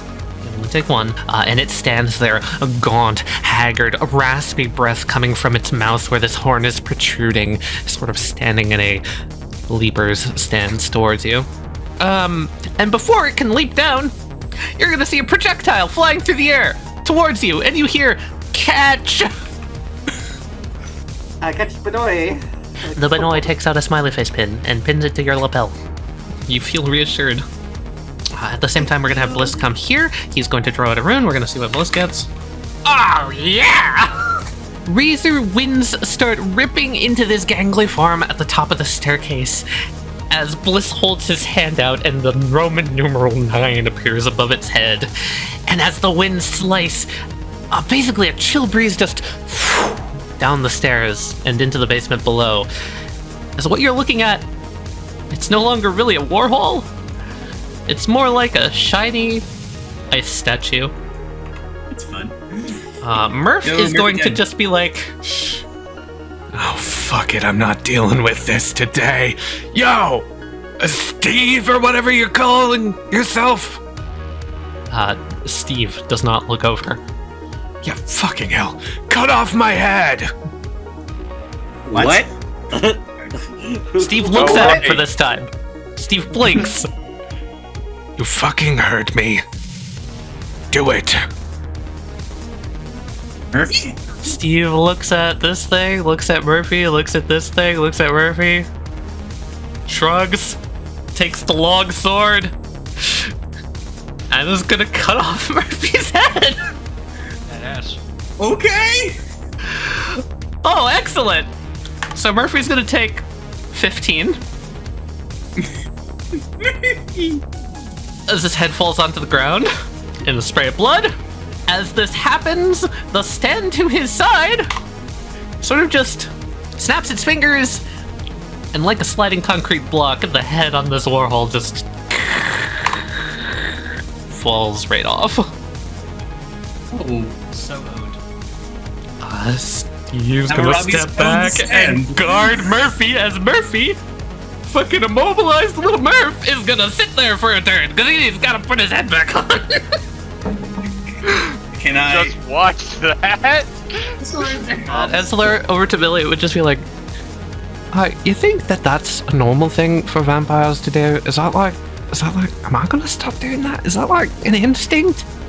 What? Really just outside of eye shot. You weren't. You know what?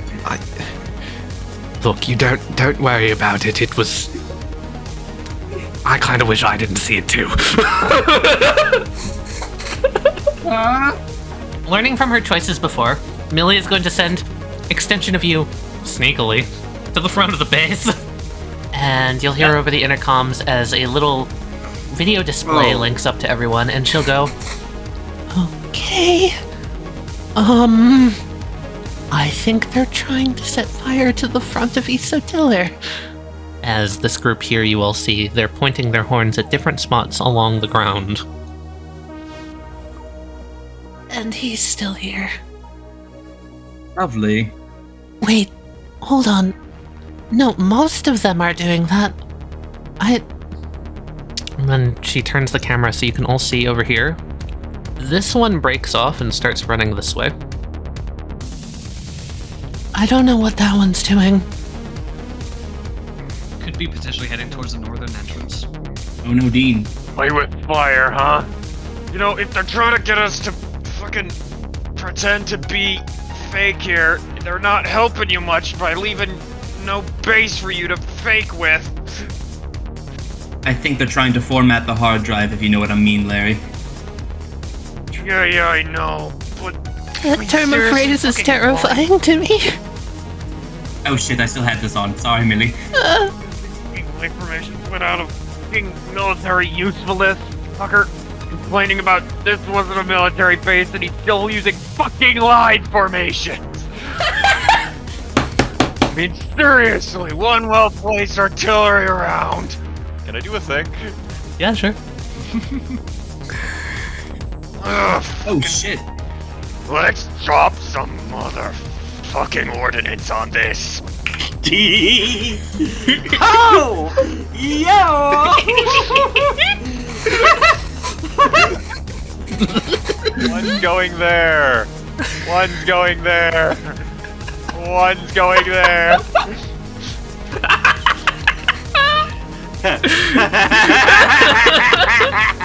just a bad spite. Oh, you put one on the good Yeah. doctor? Excellent. Okay. I'm really glad I'm not in that room still. I love him. You wanna play with fire? Let's turn up the damn heat. As the big guy starts to look around, it sees all of these things just kind of appearing everywhere, and it's going to barrel down and start bum rushing for the door. Into the fire? Through the fire. Could I try to shoot out his knee so he just like falls right here? Sure. It's called if the first hole don't work, make it bigger. Oh, great. As there is a on the side of the battlefield, the door is blasted to smithereens.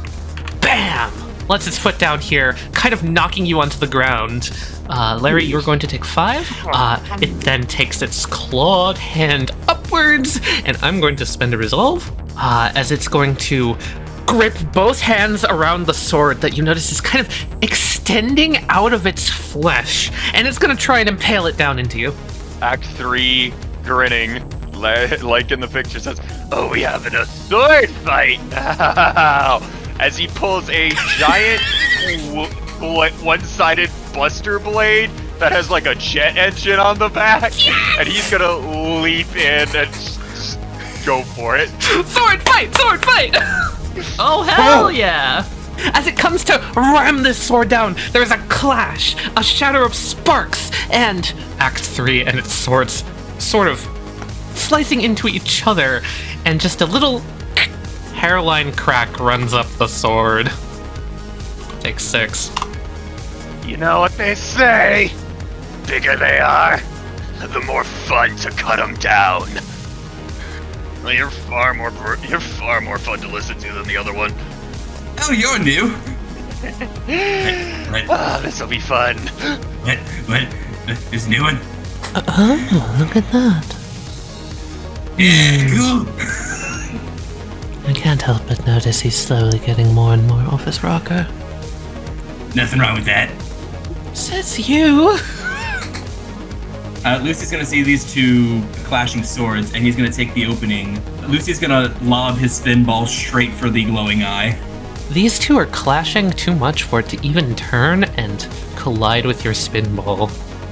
As the spin ball pierces through its exposed fleshy eye, dealing 17 points of damage. Oof.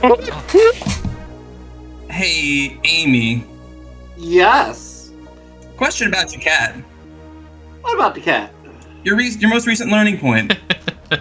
You Oh, said it neutralizes emotions, right? Or It levels out emotions, yes. lovely. No, Lucy's now uninhibited. Oh no! Hey, bastard.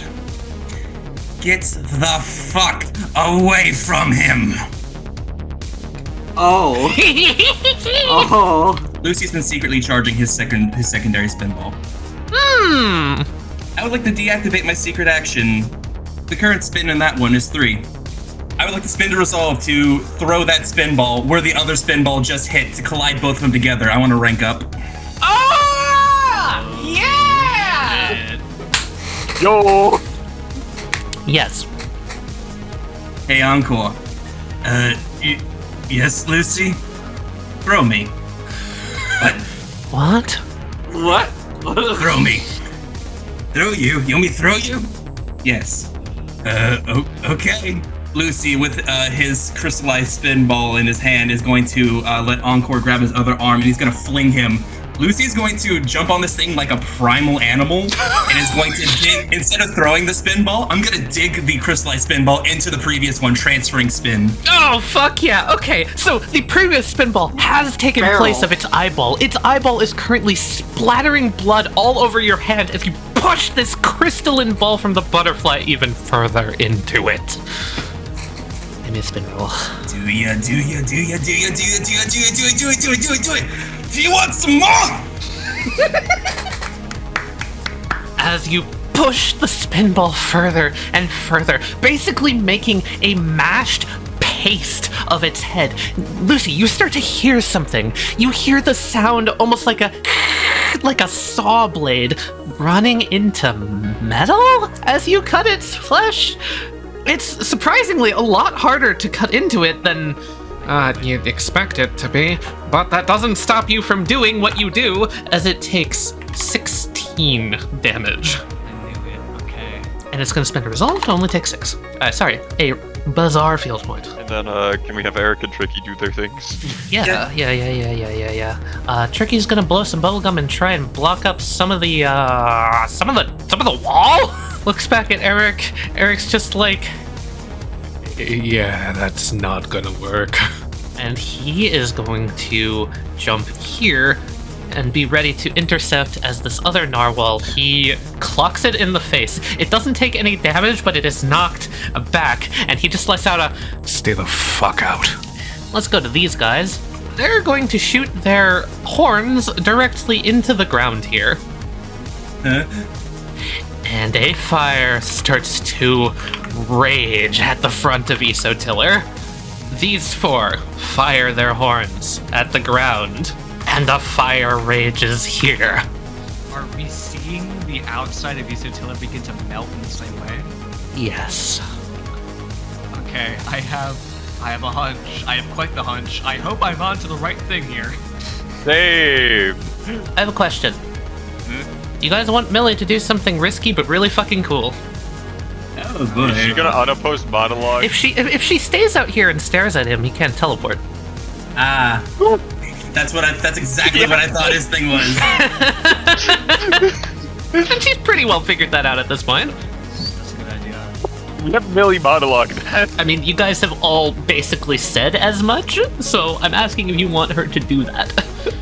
Yeah, I kind of do. Yeah, I mean, she's the only one who yeah. doesn't ever have to blink.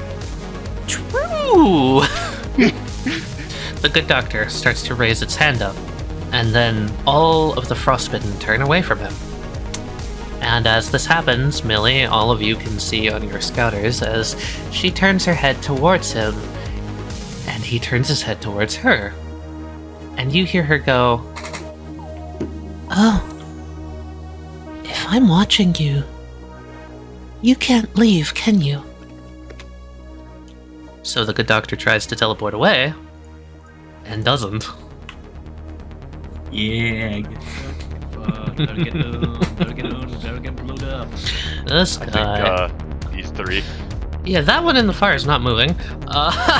This one here, though, is going to swing around its serrated hand towards Bliss. So he holds his hand out and deflects its slice, knocking it back with a circular sort of pulse of wind.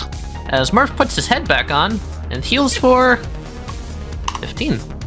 Yeah, he's a vampire. He's fine. Okay. Okay, you guys. I've been doing some research. He still has that water kettle on. That should probably have a bit of extra water left in it still. Not necessarily boiling. It's gonna hesitate for a moment before just letting a drop of the water flow out of the kettle onto his foot that got solidified. Okay.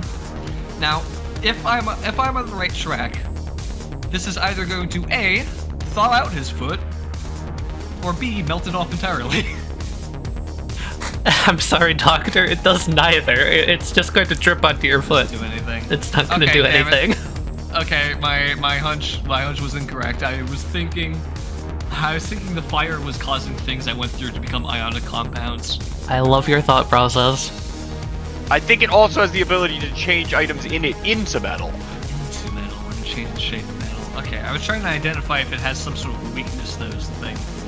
But that's my suggestion right now, going off of the hunch that the fire transmutes anything that goes through it into its fuel within it to keep burning. Which, given that theory, yeah, try pushing it back into the fire, see what happens. And I don't could've stand in switched the that. fire, period. Don't stand in the fire ever. period, ever. Unless I was going to pop out of the fold just enough to grab the end of the barbed wire that's up here and drag it back into the fold with him. He's going to go through the pipes because, as you can see, right down next to this guy is another pipe. That's an exit for a pipe. Yep. Down there. So he's going to go all the way through the pipes. He's literally going to do like the pipe dream minigame.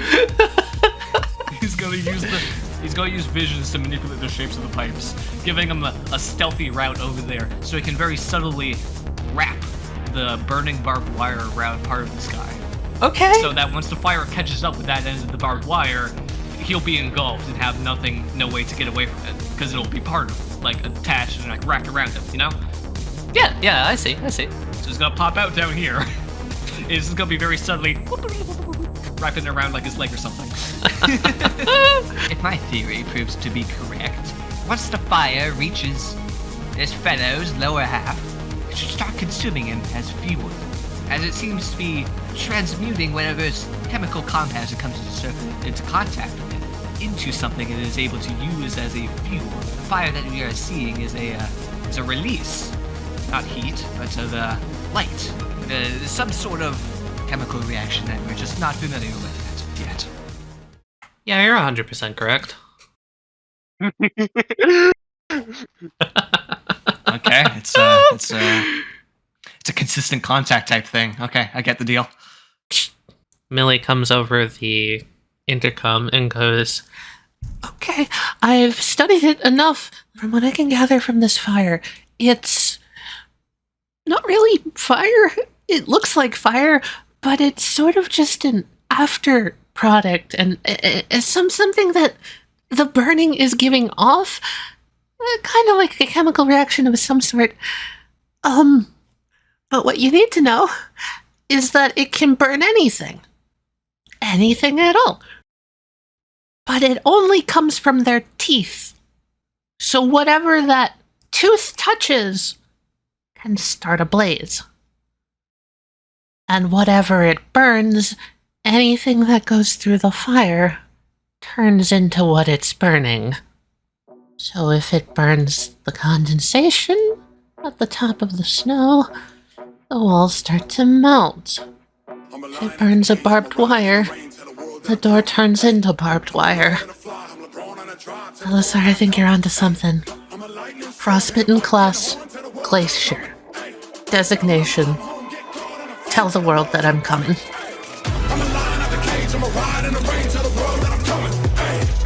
Look at him. Look at him.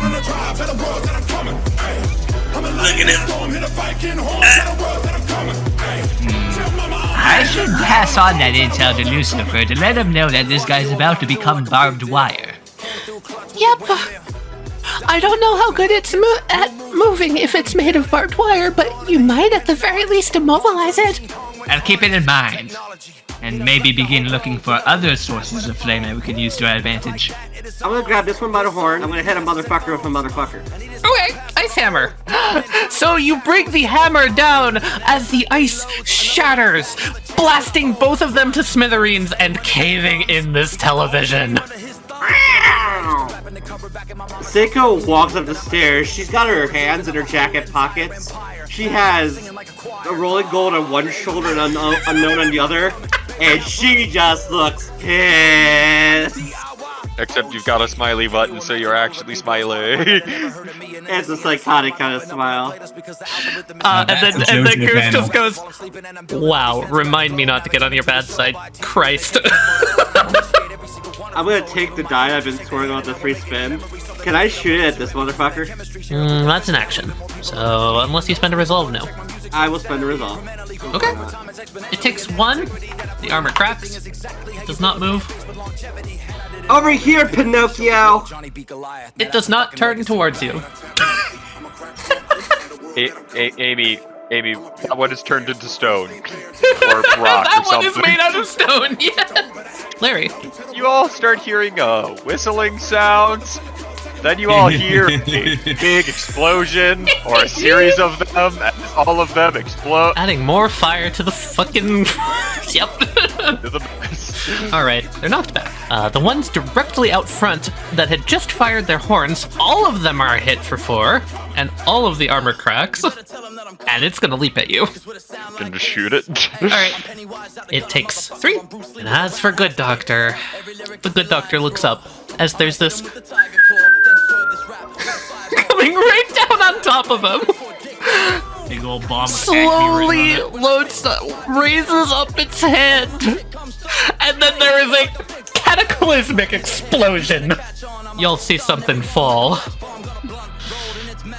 And in the fire, something is burned to a crisp. Nice. And Millie's still watching.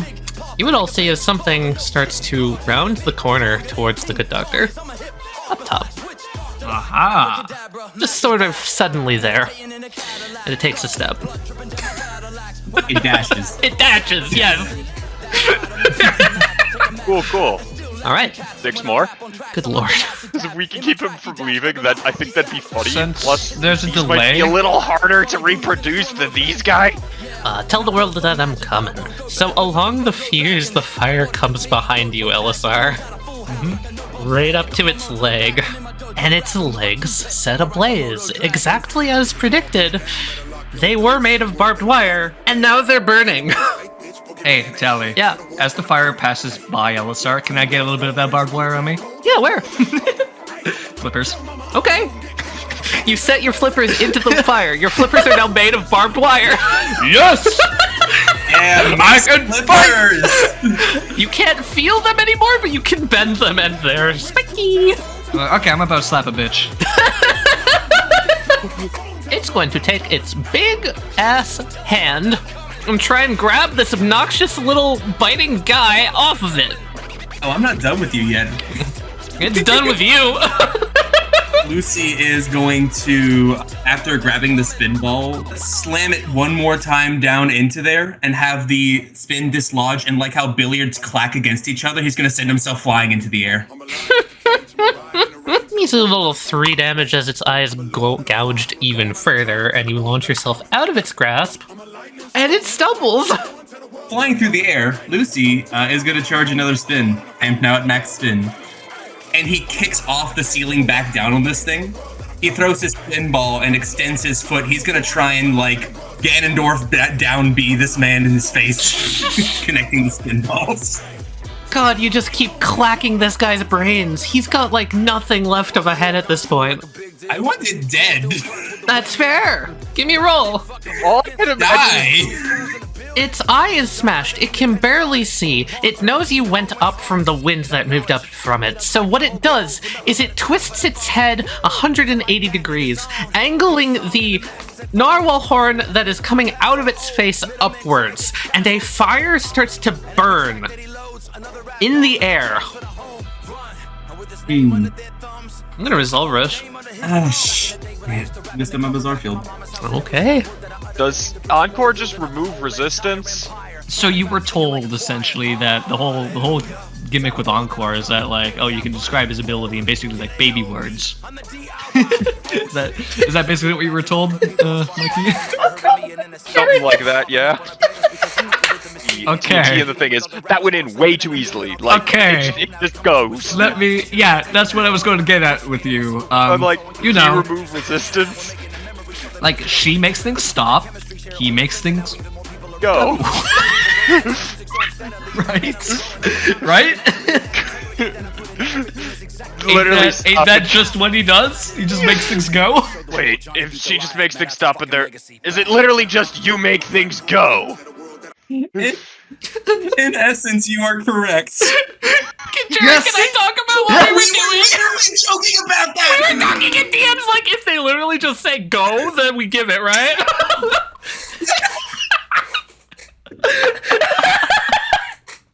Yes, the ability of my siblings. We both work in very interesting ways. There's a reason I decided to study kinetics. Nun's ability is to remove all outlying force, both potential and kinetic, while Encore removes any resistances, keeping inertia. Yes. Go. That's the way to put it. Because we are the unstoppable force. We are the immovable object. We are Numb Encore!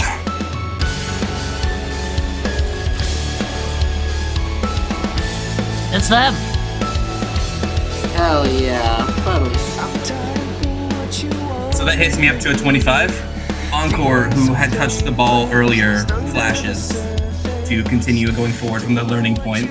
After receiving resistance from this thing, the two clashing, can Lucy just drive through the spike, destroying it, hitting him in the face? Oh, fuck yeah! Do you want to push the fire down with you? Yeah, that sounds fun. Alright, with the resistance removed, in this scenario, Lucifer, you realize that resistance also can apply to its effect. What it's burning is resisting your downward strike, but to you, the unstoppable force, that means nothing. As you drive your foot down through the spike, shattering the very horn itself and shoving its own fire back into its throat. Die, you miserable filth! Kicks off both spin balls, returning to his hands mid-air. He steps over to the siblings. They pose! Fuck yeah. Well then. Do you want more? And I'll end my turn. Okay. Somewhere outside, a penguin dashes.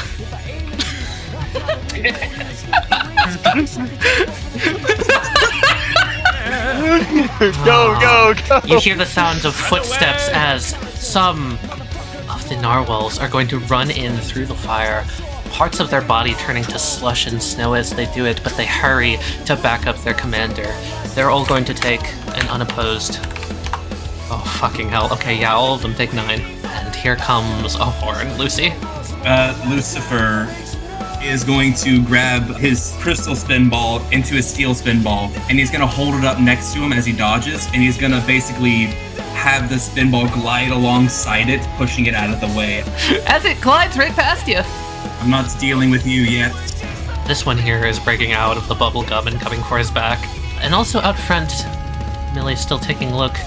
The hound is going to back to the doctor.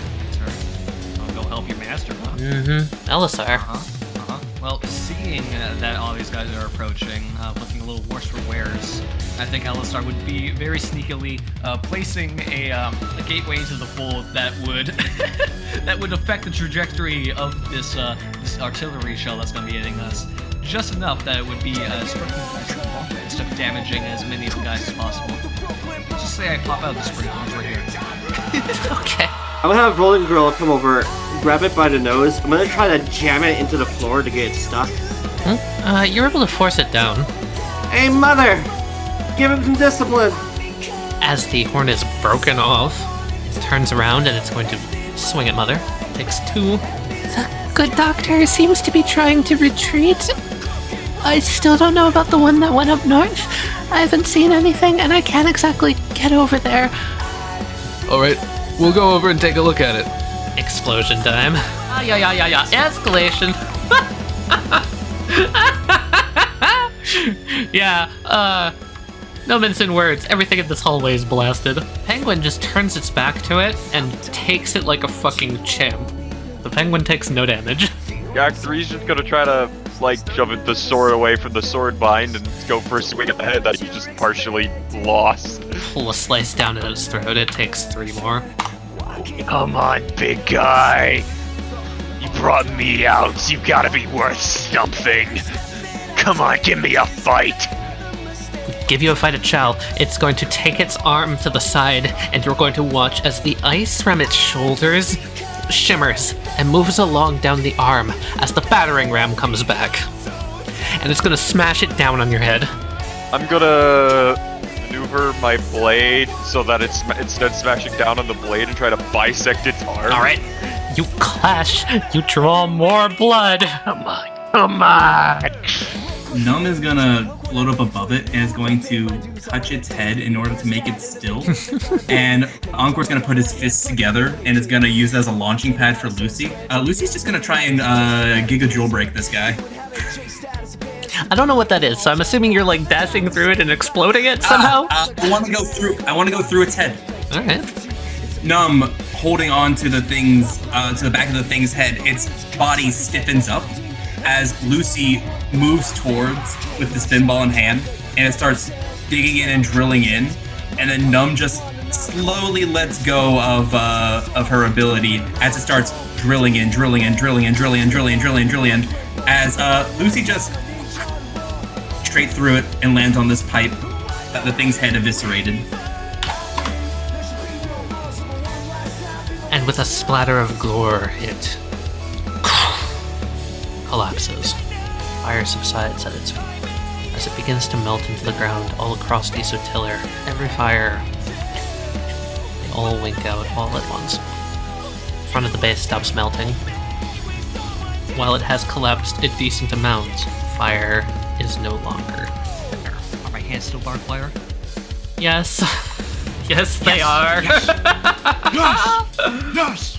Members of Warhol look around. Penguin reaching down to pick up the good doctor. The wolf lets out a bark to the rest of the soldiers, jumps down and starts to push the good doctor back through the penguin. Wait a minute, the doggy did a real bark that time. Yeah, he did. All of the Warhol members seem to suddenly change their positioning. Except the one that's in the room, who still looks like he's about to cut Larry's head off. Like a volunteer. Immediately start to retreat. Alright, bye guys. And 2 are going to come at either sides of Act 3. Finally, I'm gonna do you're gonna see the jet engines spark and ignite as I'm gonna do a giant spin move. Cutting both of them and slamming them into each other. Oh yeah! From Millie's perspective, you're going to hear, Guys, they're retreating. Oh, running away. Admiral is down. Gotta clean up some stragglers. I can't say it's been exactly a pleasant visit from you fellas. Maybe next time you come around, we'll have some snacks laid out for you. Or should I say smacks? God fucking damn it. Yeah! I smack him, but instead of my flipper like continuing past him, like doing the full follow through, it just gets stuck like in his like on his face. Rolling Girls is gonna come over and try to finish this. As it melts, and the horn crumbles into nothing. Elisar, your flipper's free. Looking around. Statue still immobile? Yeah, still immobile. It is a rock. Here, let me tint it. We're gonna use that as building material, aren't we? You can scrap the narwhal if you want. I come Put it out front as a message. I come over. I was gonna start scrapping the narwhal. Roll a fucking scrapping check, fucking hell. You got one scrap, the narwhal. Congrats. Amy, just shove it back in the hole.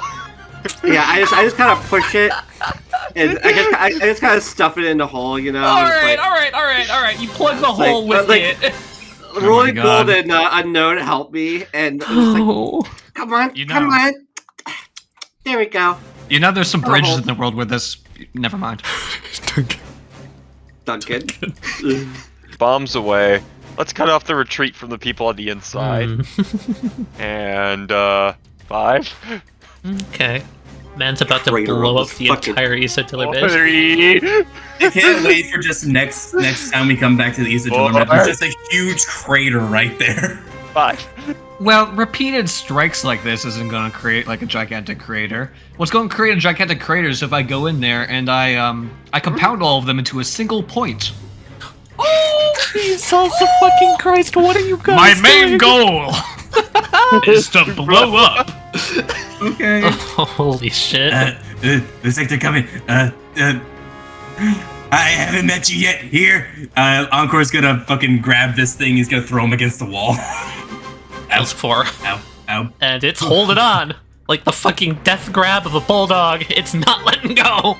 But I guess I'm gonna back you up, Larry. I don't know where they're going. Interestingly enough, Lucy, as they're fleeing, you're running with them. They make no motion to attack you in the slightest. Oh, I figured. I'm Encore. Nice to meet you. As he starts trying to like, pull this thing out of his.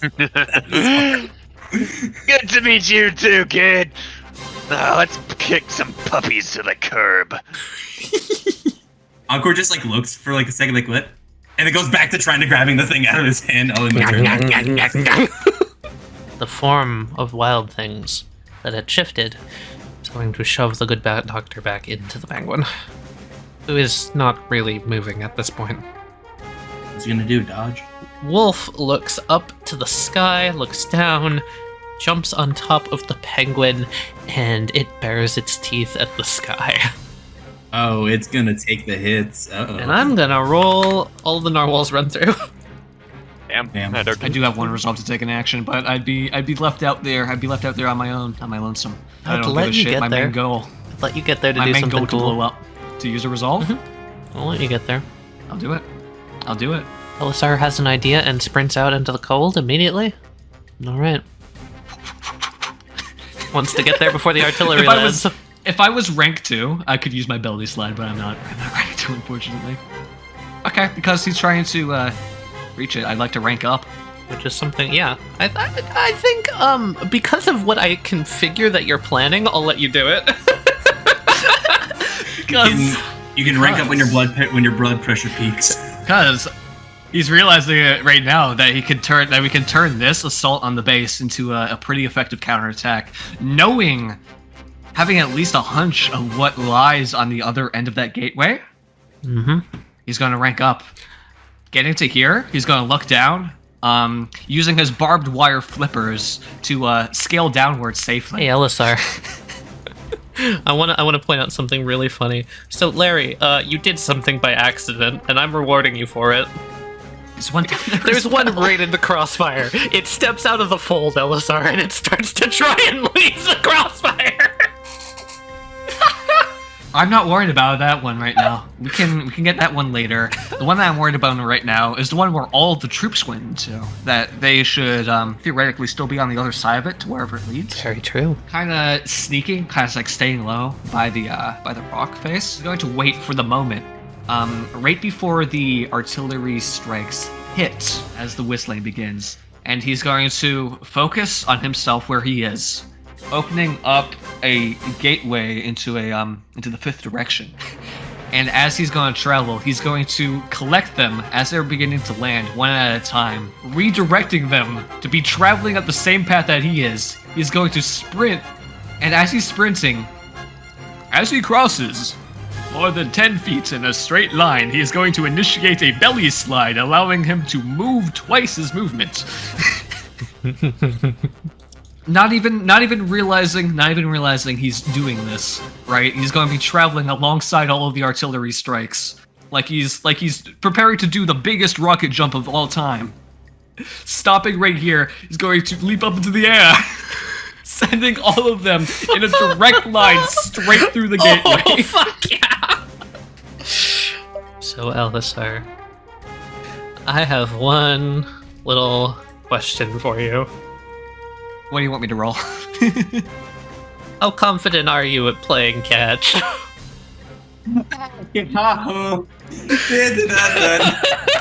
Oh no! I ain't a spin user. I may not be a spin user. You're about to catch this hand. But if it blocks them, it's going to be doing damage to the hand itself. Precision +5. I would like you to roll because you're adding Act 3's power onto it, which I would imagine is a +5.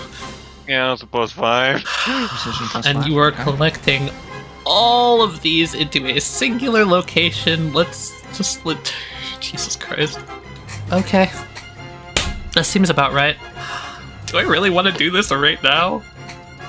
The hand rears back and grabs something out of thin air.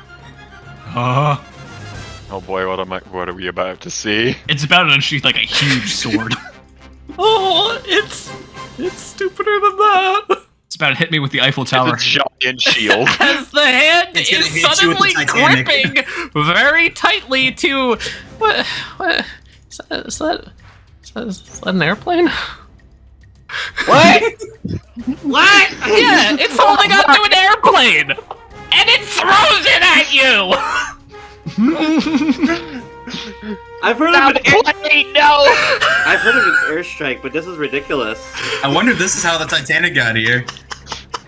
So, Elisar, Titanic! I think I deserve to just get creamed by this plane. as the airplane comes down. I would like to go free action beast mode. Okay, So that's going to be turning my physical die into a 2d6 instead of a 1d6. sounds good. I have rolled for the airplane. Try to take an airplane to the face. You're about to take an airplane to the face. Ah!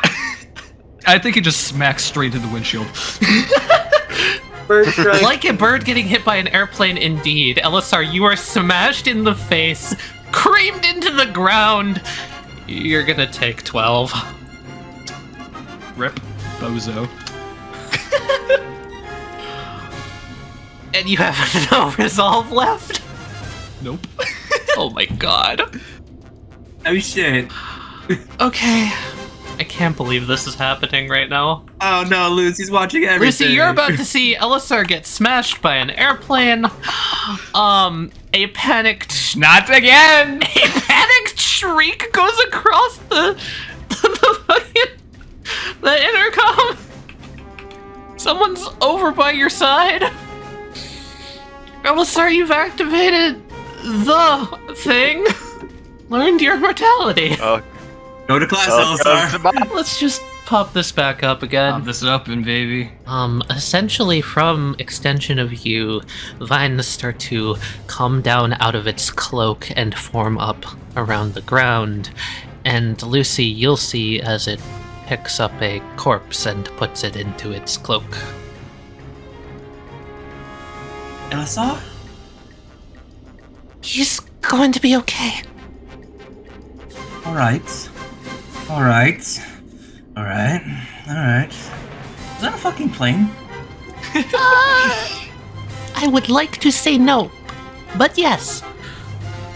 I see. My one bomb explodes. Ah, two beings, when blasted, crouch down to the ground, much more primal, much more angry. They turn towards you, Lucifer. Yeah, and I'm just gonna try and seize this thing's momentum in there. Okay. As it's coming, it is just inches away from your face and just stops. Lucy's eye flicks over to it, looks down at the ground. He sighs.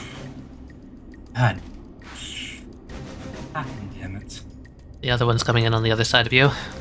The other one's not getting mercy. Lucy's going to spinball this guy into the wall. Okay. Air is going to move beneath it and is going to basically uppercut it with the spinball into the ceiling.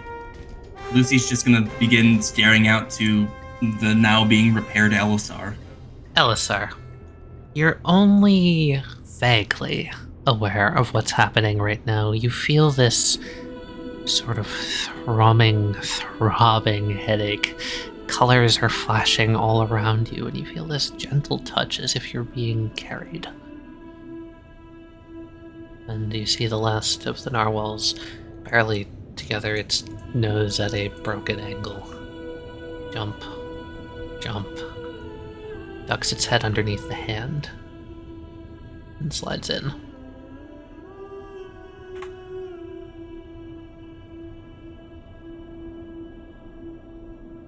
Lucy, evading the fire, is going to start running out to get to Elisar. Elisar! Just sort of gently floats over, holding him like one would cradle with its long arms. Confused penguin stare.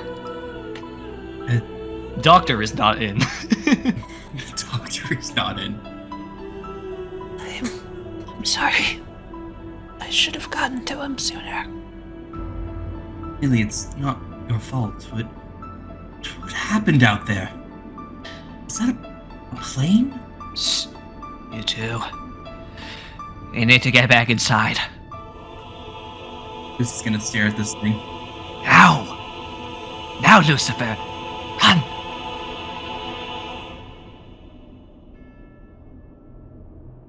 Oh.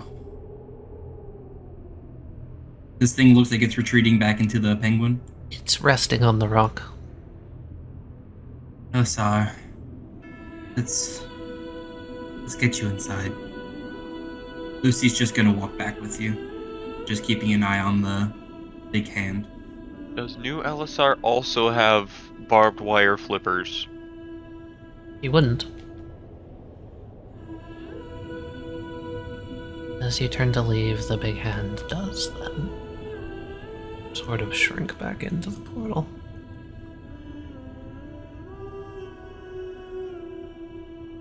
As you walk back in, you would see that the front of Eso-Tiller is very melty. Guess we should go through the other entrance. Is this entrance like melted over? No, it's still serviceable. It's just the door's been bashed through. I can open us a way through, if we need it. Don't bother, it's fine. Conserve your strength. So, what's happened out there, Elisar? I was hoping that you could tell me. The whole thing is a big blur in my mind. I see. The explosions, the artillery from Corporal. Did they manage to go through? I believe that large hand had blocked a majority, if not all of it. I think it was ineffective. How? I used 4, 5, 7, however many bombs there were. I must have done something at very least. We could ask. We should cross-check that with Val. Get her opinion on it. With Val? How something could have possibly withstood that much explosive force. I There must be something more going on here. Something that we're not seeing. It gives me a bad feeling. That hand. Very understandable. It didn't give me exactly the best feeling either.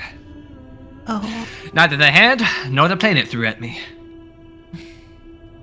Alright, let's get you, I guess, over to Millie or one of the labs or... No. I'm feeling better already. You should still take it easy, Doctor. I don't know if there's anything that I might have missed. Well, if I experience any aches or pains or unmovable joints, I won't hesitate to come to you first thing.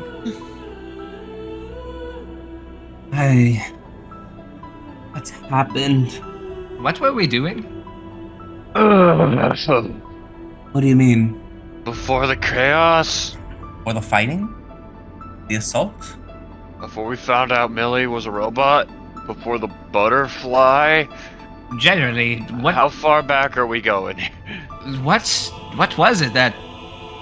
What did we do? That's severity of an attack. Coming out of the blue like that. I know we didn't get the time to check this, Millie, but did we get a crash log from the philosophy update? Like the other one? No.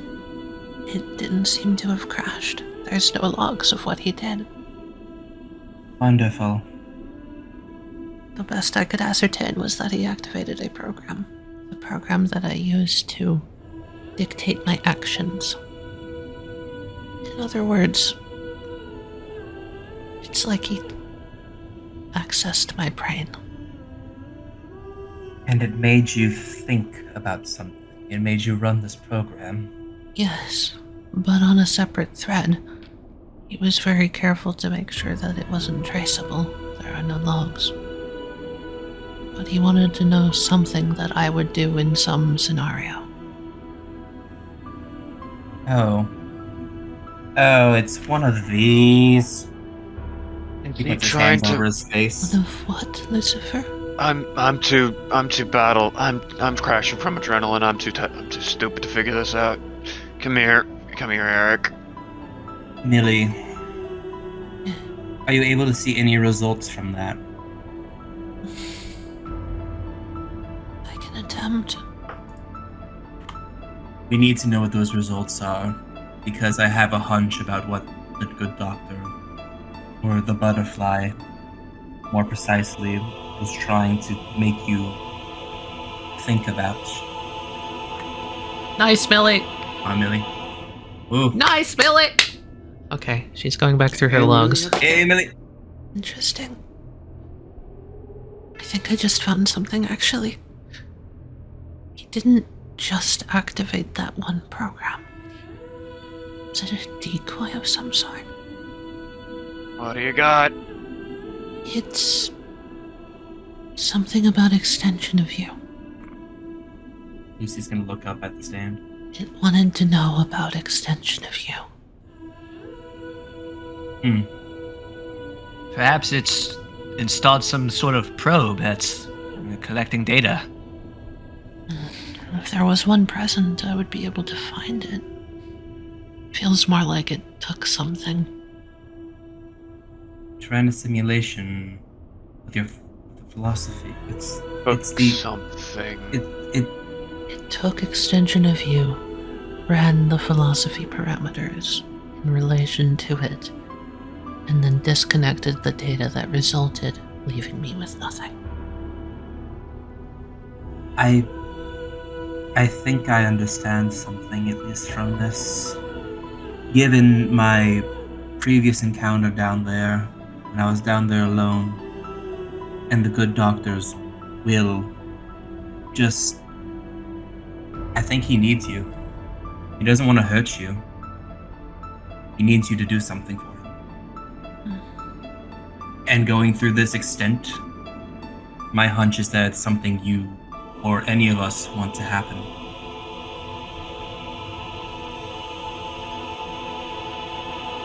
So all of the attacks Tell the world that I'm coming, Warhol, all of them. They want you. That's why they went downstairs. That's why they interfaced earlier. That's why they ran the simulation. If he wanted to hurt you, he had an entrance down there. The penguin was down there. The arm was down there. The Follow Me Down was down there. Could have, but he didn't. He could have done anything. Water Dragons was down there. See, that's the funny thing. Water Dragon seemed not enamored, but was almost mentally struck by the butterflies. It was just sitting there. He needed you. Needs me still intact, still functioning. Most of the frostbitten are made out of blood or something like that, yeah? The birds come out of blood, Tricky holds up a finger next to you and it's just like, We learned that they were algae. Of some sort, algae and coral. Lucy's gonna look at the red parts of LSR.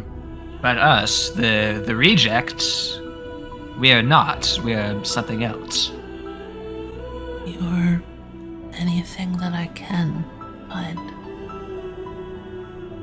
An extension of you brings back the dead. What if he's just trying to find a way to make it so that you will bring a specific person back? It was theorized before that the frostbitten could have some connection to those that we have lost. Maybe one of these was important to the good doctor. My only question is, besides Bliss, because he's still here, the only two other people down here that I know of who could theoretically run a program backdoor to you would be, well, your other dad and his friend. What was his name? Sparks or something? Watsky. Shot in the dark. Maybe good doctor's what's left of Watsky. Hey, folks? Yeah. Status update. General's dead. Okay. No, I mean, we went up to the north to try and find the one that ran off. Don't see jack shit. When the general died, the rest of them ran off. Maybe it just booked it too in a different direction. Yeah, extension of you, Lucifer. If you would accompany me up there, I can help them search. If there's a straggler, we didn't see it go back through the return gate. Alright, let's go. Very good logic. Or it could be some sort of sabotage.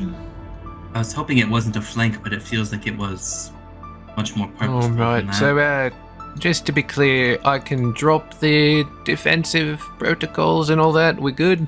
I'm not expecting anyone to come. Not yet. We'll give you an all clear in a minute. he steps into the barrier with Millie and just it's like, Alright.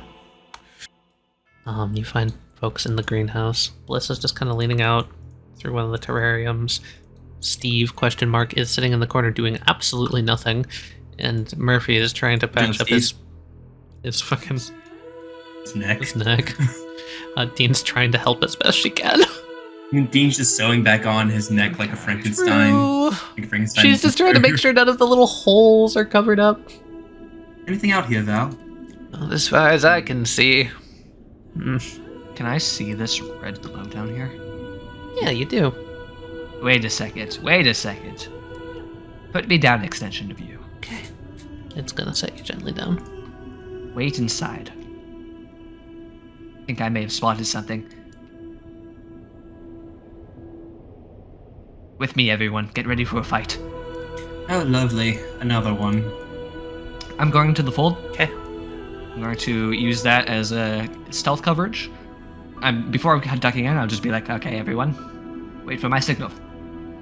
To duck to the fold, I'm going to go around here, back behind this pipe. And pop out again. Yeah. And I'm going to use Visions and Afterthoughts. Right centralized on where this strange glow is coming from. You take a closer look with visions and afterthoughts. Can you give me a roll?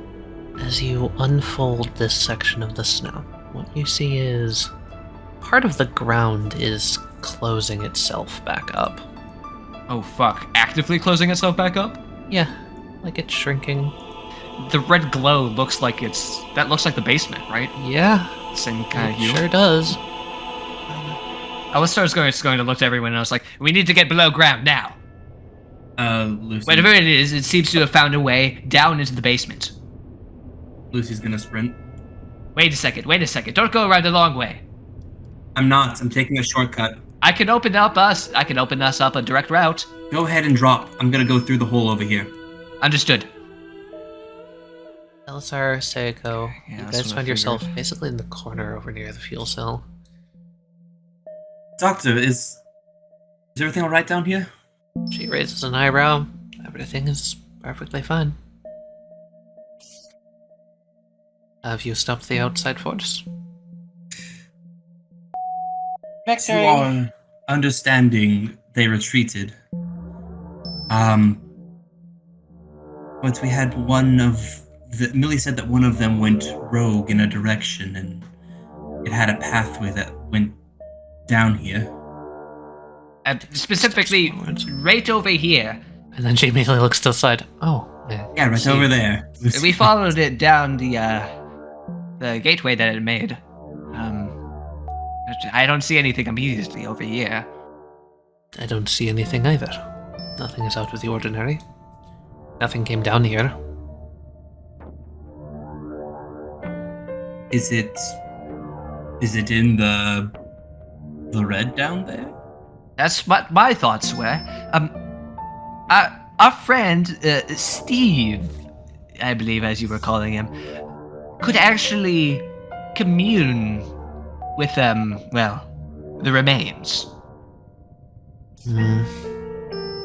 Communication with a corpse should not be possible. Well, how do you describe what Steve was doing? Very fair point. They're connected somehow, sure. I'm not denying you, I am just simply stating that logic dictates that should not be possible. Logic dictates that many things happening here shouldn't be possible. Yeah, I was about to say, is what you're getting hung up on? I am not hung up on anything. I believe you are missing my point entirely. I am suggesting it's worth looking into. Yeah, I get you. That's why I said it. I was about to say. But, yeah, we should definitely check out what's going on. Seiko, can I ask what you're walking on exactly? I don't know. Are you just hopping onto this then over here? That would not be possible. Listen, I just see Elisar.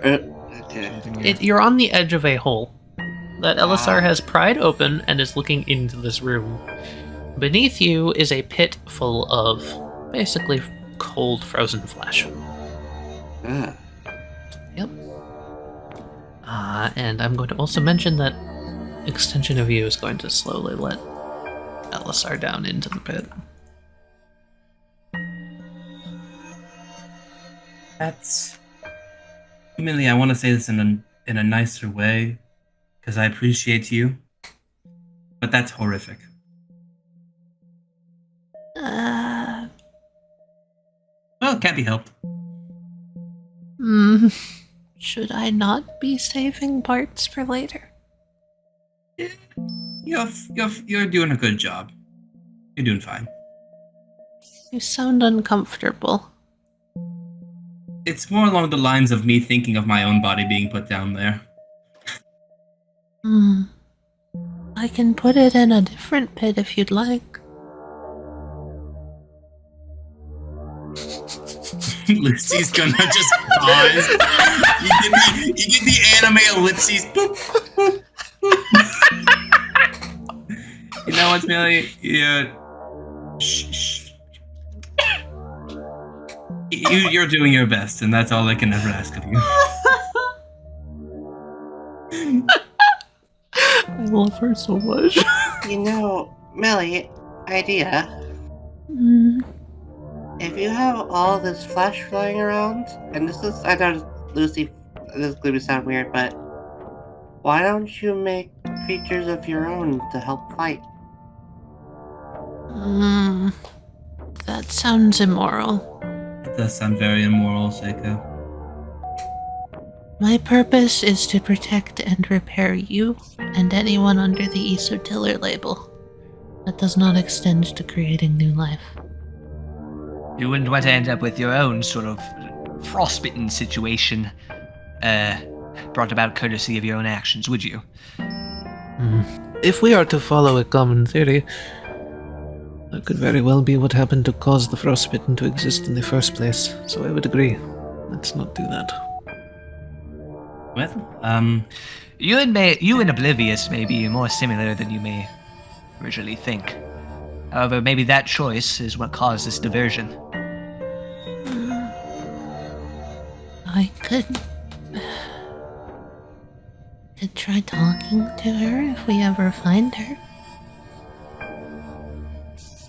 Or him, I guess. I don't know. Encore's just gonna pull this and just like extend a hand to help the people get off the ledge over the frozen pit corpse. I'll let you do that. Yeah, let's get you away from that. I don't want any of you following down there. Very well. Or as you're doing that, I'm going to go around the long way and fetch for Steve. you do notice that the pit is kind of ever so slightly. There's movement down there. Encore is just gonna stare. Yeah, I think I'd like to get Steve involved in this. Okay. Bliss would probably be helpful because he helped construct. If anyone was gonna know the back doors to Millie, it's probably Bliss. All right, I'll have been able to fill them in on the situation. Got Larry down here as well. Yeah, I went to check about the other power generator. Don't worry about it. So, from what you can recall, do you remember there being any sort of access hatch that you could get to from the outside? No, I don't. You gotta remember though, Doc, I barely even recall there being a basement. I know. Ugh. Fucking freaky down here. She's trying her best. It was just what we saw was very similar to something that we had witnessed in the past when it comes to the frostbitten. Seemingly being able to move through surfaces. It happened to us when we were in one of the buggies. We still haven't checked up on whether or not the buggies actually had a roof for them to stand on. Maybe they just phased through it that way. Very well. Hey, Millie. Yeah? I'm still seeing some smashed up stuff down here. Would you mind doing a systems check and giving me a readout of what's broken or damaged or just not responding? And I'll see what I can do about repairs when I get a chance. I can do that. Here, interface with this console here. Extension viewpoints. I'll give you the readout. Let's see how you're looking. Everything seems nominal. There are no changes from when you were last down here. Cool. You're actually looking pretty good, Millie. I can probably just clean up a bit down here and you'll be fine. All systems look green across the board. So I made all this. According to the notes that we had, yes, you were one of them. I still can't believe I can't remember. Well, you know the Millie that's out there now, and that's really the most important part. At least for you. Sure, and I still love and care for her, but there's two sides to this. I need to worry about myself too. I don't want to start doing stuff that could be like potentially damaging to her, potentially damaging to everyone, because He just kind of like holds his temples. shit just got so much more complicated. Anything biting the line, Steve? Sir, you see probably the most uncomfortable thing you've ever seen in your goddamn life. As Steve is reaching his hand down and very gently petting your own head. Aw, you know, Steve, I'm flattered. Your own head, which is missing an eyeball and seems to have broken its neck. Just more of me. I did know you regarded me in such a warm way, Steve. It's really nice, but we do fear that there's a potentially an intruder down there in the meat pit. It pulls its hand back, and you notice that the LSR connected to a coil of flesh, hands, vines, just sort of wriggles back underneath the mass. And Steve looks at you. Oh, LSR. Nothing, huh? It's going to look back to Dr. Tiller. Millie said that if Lucifer wanted, he could choose a different pit. Is that really true? Is this a separate pit, or are they all connected somehow? That's a good question. This would be the first repository, where things were placed initially when things started going wrong. Eventually this was overflown, so we moved to other repositories across the basement until the situation is as you see right now.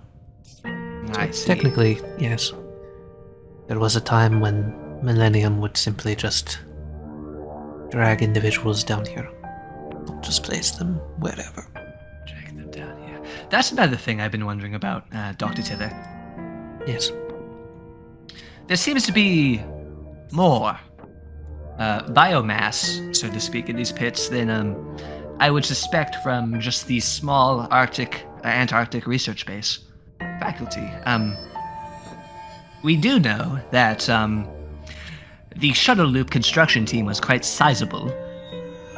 And they didn't quite all leave as reported because Ancelor's still here. And yet, we've met Ancelor, and Ancelor is still all in one piece. And a vampire now, so I'm not quite sure what happened to him. Well, I'm starting to feel like the two are connected. The fact that he's the entirety of himself, and now inexplicably a vampire. I've been theorizing for a long time how vampirism could potentially be induced to return us, to return you, and all the rejects back to our original selves. Yeah, that ain't gonna work on me. Yeah, I knew you wouldn't be willing yourself, Corporal. I don't think my sister would want to be a vampire, but you can ask her. We could talk about it. Of course, it's nothing that I'm quite ready to share with the rest of everyone else yet, in case my suspicions end up coming to a dead end.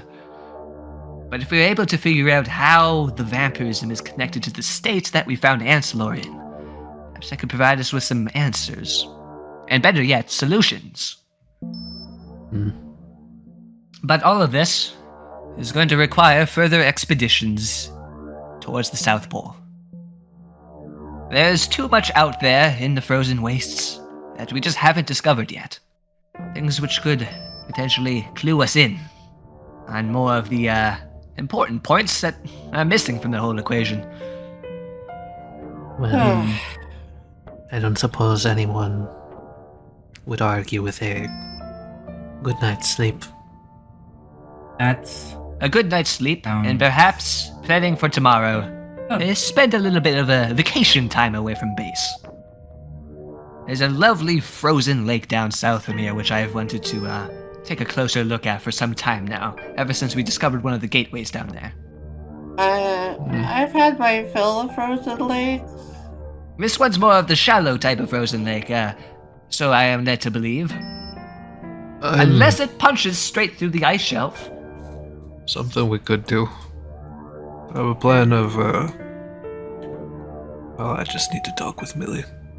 Like, a lot. Angela, too, for the matter. God, if we could just have a break for like 5 hours. Right, that would be wonderful.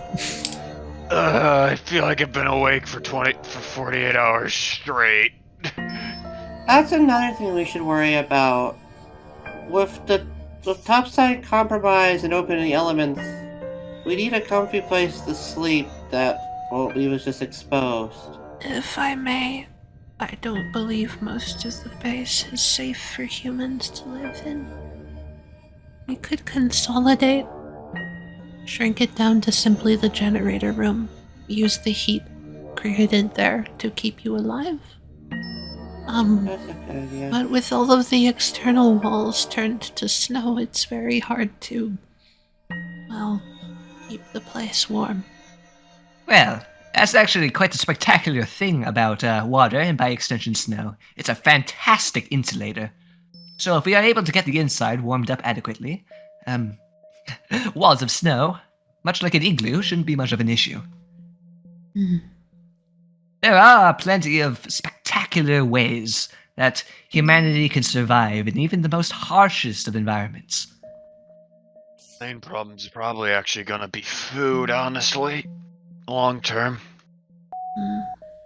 Yeah, I'm not sure how much of that stuff up there is good to eat still. I know I put a list of rations in the supply we called for. We did actually call for that, right? Yes. I don't know where the rocket is now. We never retrieved it. I mean, I have a few of these MREs. They're ravioli. I have like 5 of them. Yeah, mine are. Well, I wanted to put something on the table, because after I take some family time, which honestly I don't even know if I'm going to have the time for at this point, might need to push that till later. Those penguins. We saw they were portals somewhere. Yes. Yeah, and Alistar keeps seeming to pop them out of nowhere, so it seems like they can walk through walls like he can. Or in better. I feel like if we're looking for answers, the best place to find answers is wherever the hell those go. Agreed, but we need to take care of our own needs first.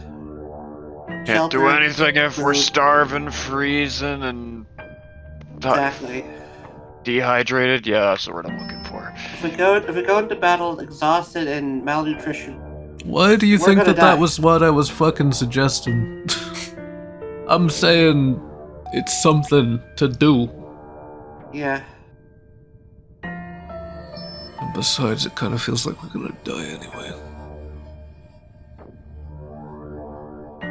I've been thinking about where those gateways lead to for a long time as well, Liz.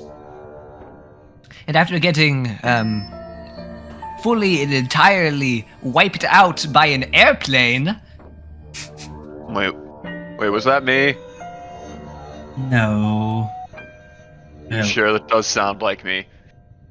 The hand that we've seen on the other side of the gateway, the large one that comes through. We saw the same thing down to the south, off the cliff by the ice lake. Wherever these gateways lead to, from there we can sense that there's a pattern that, well, they all lead to the same spot. I can't remember correctly. Wasn't there talk of an old military base somewhere around here? Correct. Well, I made the bet yet dollars to apples that's where they are. I mean, that hand had to get an airplane from somewhere, right? It's very true. I gotta... It's very Here, true. Millie, you had a camera out there, an extension of you. Can you pull up a video of that? Maybe I can identify it. Sure. Ah, yes. She'll take the footage and, hold on, I need to make a roll for Millie. Hey, Alizar, maybe Billy caught the license plate of that plane that hit ya. You pull I was up thinking the more likely footage. than me. It's a static image of the good doctor. Just a static image of the good doctor. Yeah. Seems like he's standing right in front of the camera, is what it looks like.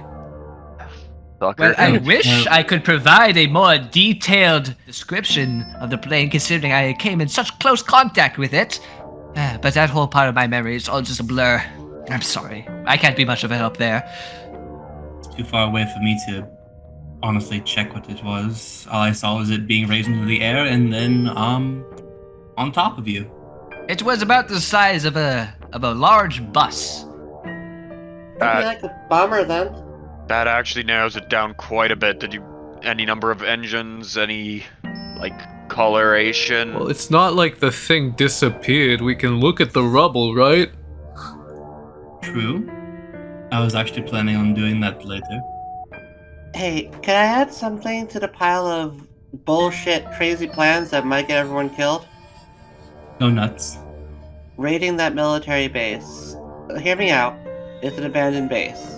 Most armies tend to be pretty cheap about moving equipment out. There might be rations, a warm place to sleep, possibly even weapons if we're lucky. It's a military base, there would be weapons, sure. But this is assuming there is a military base. And if it wasn't stripped bare when the people left. If they left. I think the plane that we just saw is well, there's the trees. Fair enough. It's a good indication as to that, yes, there is indeed some sort of military base out there. It's probably likely that our enemy has set up there, but a little counterattack, maybe a raid, a smash and grab might be in order. They retreated. I think now's a great time for a counterattack.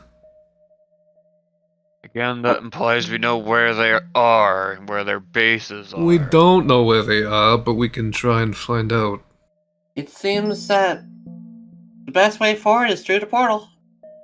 Honestly, You want to try capturing one of those penguins and forcing your way through in a giant metal hand that can take 10 bombs to just block you back out, bitch slap you back out? It's not a good idea. They wouldn't be blowing these gateways so close to us if they weren't expecting us to try to go through them. I would like to pitch an idea for tomorrow, or if we want to sleep tomorrow later. We know that Watchdog Water Dragons, if it is hopefully the same one, was eviscerated right over there. He points over to the side. That means that at least that portion of the shuttle tunnel is seemingly travelable. And if it connects to other bases and other ports. Yes, the Ice Core labs down to the south. I honestly think that Oblivion's AI is supposed to be. And if this is a possible AI versus AI battle, that could lead us directly to the heart of the enemy. Or at the very least, a lot more info and scrap. So my suggestion is that we do another semi-scrap run like we did before. And once we reach further down, hopefully we can find another shuttle. And if we can get it working, that's just easier travel for us. I'm with you on that, Lucy. I like that idea. I like that idea. If we're gonna be exploring, we might as well have a shortcut if we can figure it out. If not, it's a day lost, but that's still scrap gained. At least out of the wind. True. It's very true. Opposed to trying to make that trek on It a is buggy very over. cold. Make that trip on a buggy over open ground. Or even worse, making the trip through a gateway that is controlled by our enemy. I agree. That might be our best option. I'm with Lucifer. I'll give you all of my support along the way. We appreciate you, Millie. And for this, I shall extend my personal gratitude. It is very nice to still be walking after getting creamed by an airplane. Would she know of any military issue large-scale storage device? Like a military hard drive? Yeah, specifically one big enough that might be able to hold Millie. It wouldn't be the military, but you would literally be like standing next to it.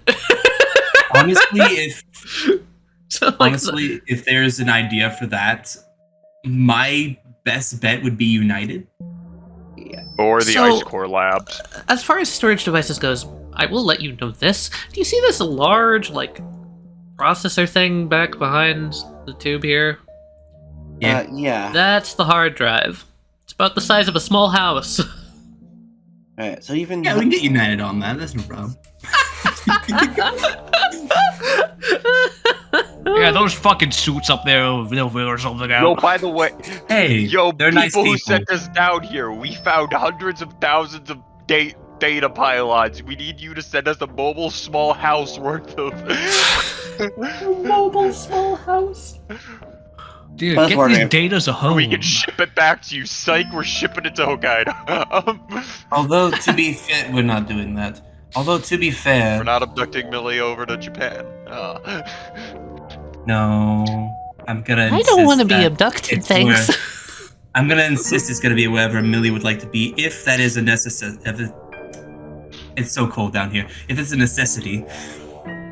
I'm just thinking that we should keep an eye out for all possibilities of evacuation. You don't have to all stay around me. Protecting me shouldn't get all of you killed. If you need to move forward, do so. Well, Millie, what kind of risky team would we be if we did that? As much as I appreciate it, Lucifer, You're my sister now, I don't know I'm if not I gonna leave can... my sister behind.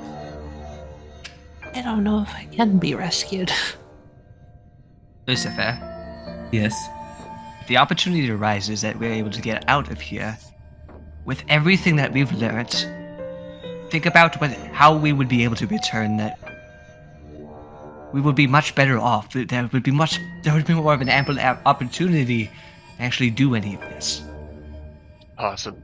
Yes. With more people, with United Laboratories, understanding the full of the situation, would be able to send an extraction team. People who are prepared, trained for combat. Belisar, whatever's creating this blizzard, if it gets any stronger, might be able to make the entirety of the whole continent inaccessible. Also, it would have to be past the polar night. This is not something that we have access to do in the next few months. Well, with the and blizzard, if you leave right now, if we took what scrap was left of that plane that they smashed you with and fixed up ours and left right now through a blizzard, we'd probably die. Well, that's the thing, Corporal. Hey, we'd probably die, but even if we made it, it'd be 6, I do not 7 believe months before we could come back. I do not believe that there is any capacity for an opportunity of escape with this blizzard currently still raging. Maybe not by air, but maybe by boat?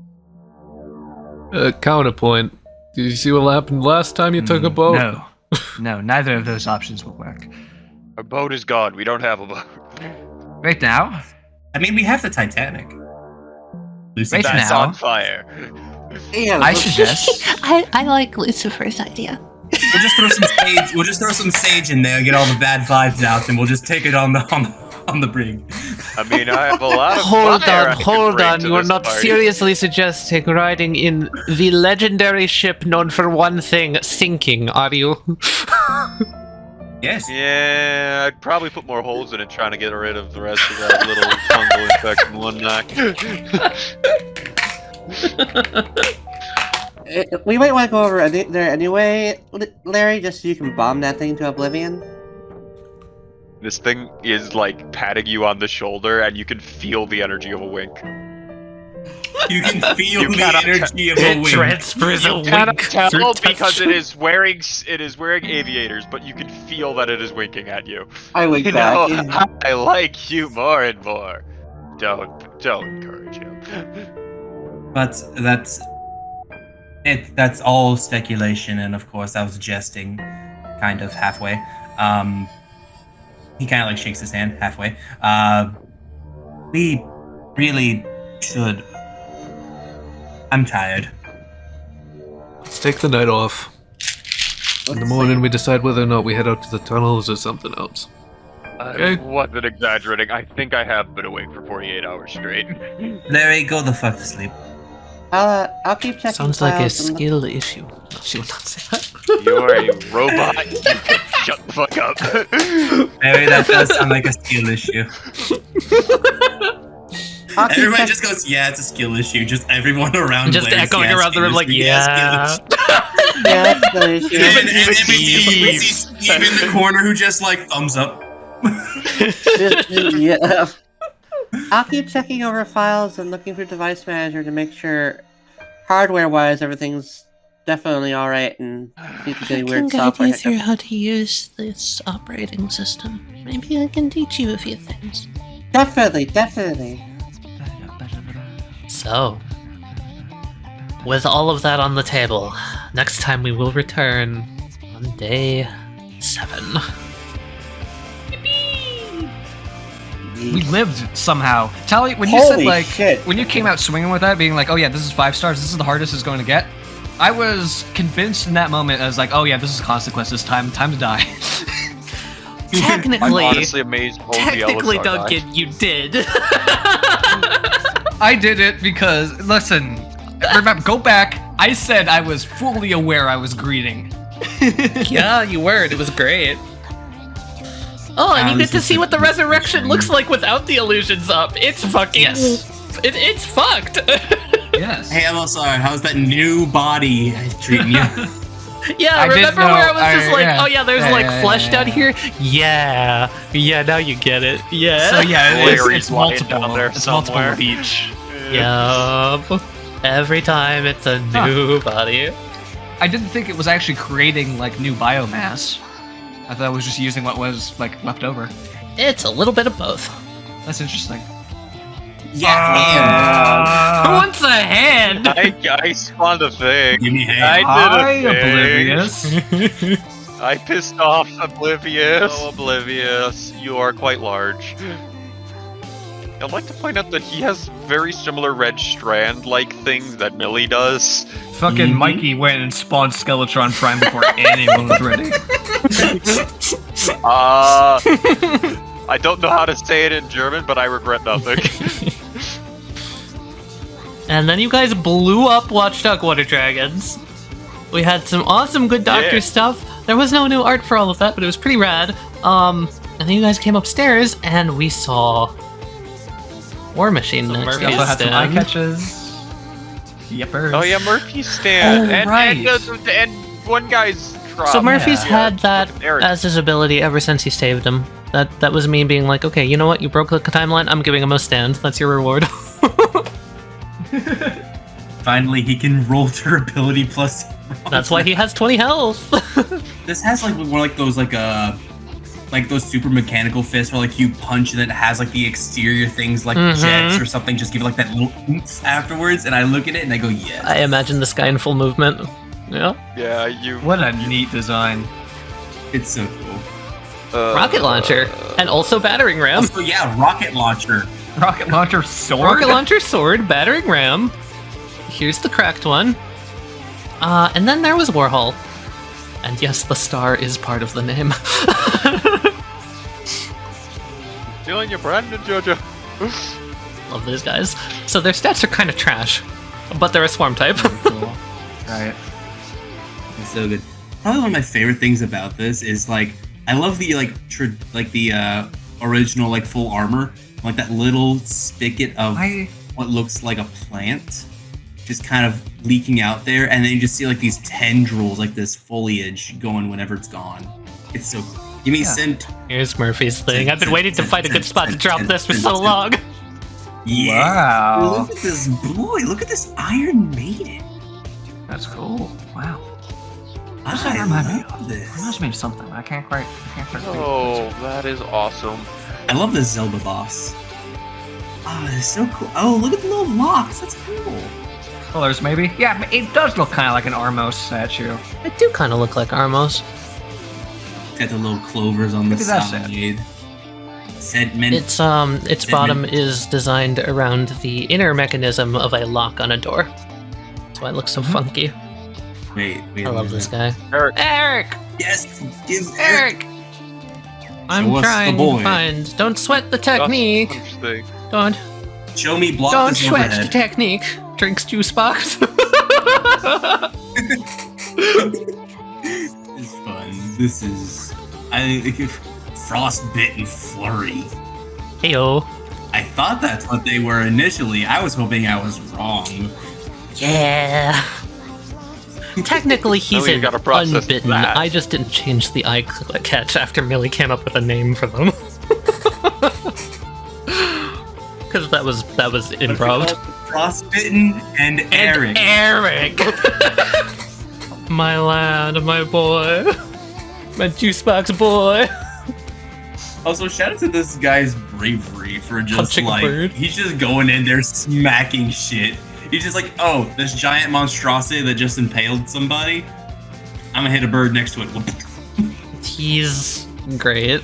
So I want to talk about something that I might forget to talk about next time, but we finally reached the point of the game where I can talk about how I designed all the NPCs and what my thought process sort of was around it. Because what you guys did today was kind of proof of concept for how I kind of wanted this to flow, which was I created a bunch of characters with different positions in a potential overhead strategy-based thing, with the idea of Millie being like a comms sort of like expert. We got that today, and it fucking went wonderfully, and I'm very happy. This is something I've been wanting to do for a while, so I hope it was snappy and quick. I tried to keep things on pace and all that. Yeah. Was quite the fun. Tali, the entire battle in the basement with water dragons. So That was great. You saw made us that. start barfing fire. I saw that. I look at Duncan. Man, I sure was gonna do something crazy.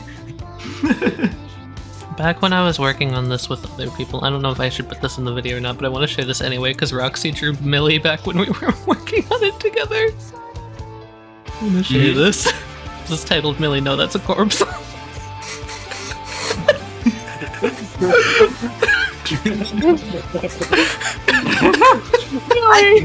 I can fix you. No, that's a corpse. Now that you guys know what's actually in the basement. Oh. Yeah. That's My that body. sure did give me feelings. Jared, when you rolled to figure out what was in there, by the way, and it escalated, you did lose that roll during the Tiller fight episode, but I never told you. Yeah. So, that's why you never knew, in case you were wondering. Lucy in the mine. Oh, I was stepping on those earlier. Yeah. Little guy. Yeah, little guy. Please look at this guy. I He's gonna enjoyed get this. full art soon. Nice. I love him. Him and his Buster Jet plane engine sword. And fucking flaming Dr. mustache. Robotnik. Dr. Robotnik mustache. I love this guy. Also, I don't remember if I said this, but since I'm on to Act 3, I'll mention this for Act 2.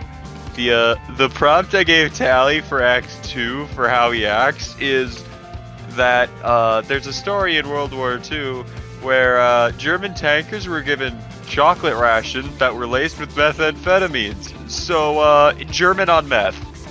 Oh yeah, the Panzer chocolate, right? Yeah, that was Act 2. Act 2 was on meth. That's very funny. I wonder if any of those MRE YouTube channel people got their hands on that. Spinning. Oh fuck! Oh fuck! This guy's spinning. He's spinning. Yeah, so there's that. There's Act 3. Furthermore, tell the world that I'm coming! The Gatebreaker! Mr. Big Show Guy. me give. The Here's general war here's the machine. broken form. Very cool. I love After the him. whole reveal, I was staring at this art on the eye catch for like a good Oh, it was so cool. I was 2 also minutes. just staring at the art. It's so good. My favorite part of this is how the sword is just laced with vines into his arm. I love it so much. Oh yeah, it's so cool. I love how the wings are now like weird spiky tendrils. Yeah! Big chunky flesh bits. I get to do all the fucked up flesh stuff in this game, it's Here's great. the thing, when they're not damaged, they look far more angelic and they're the good guys. But as soon as they get damaged, I'm like, nah, we made the correct decision. These are definitely the bad guys. This is some kind of weirdo disguise. This guy's a little freak. I see your uh, plans. Underneath your skin, there's a skeleton, isn't there? You can't fool me. Yes. Release the skeleton army! Here's where I would put airplane, if I had any. Alright, because we already Is had next- this in a previous episode. Is next me? Yeah. Yeah, don't worry about it. He's not evil.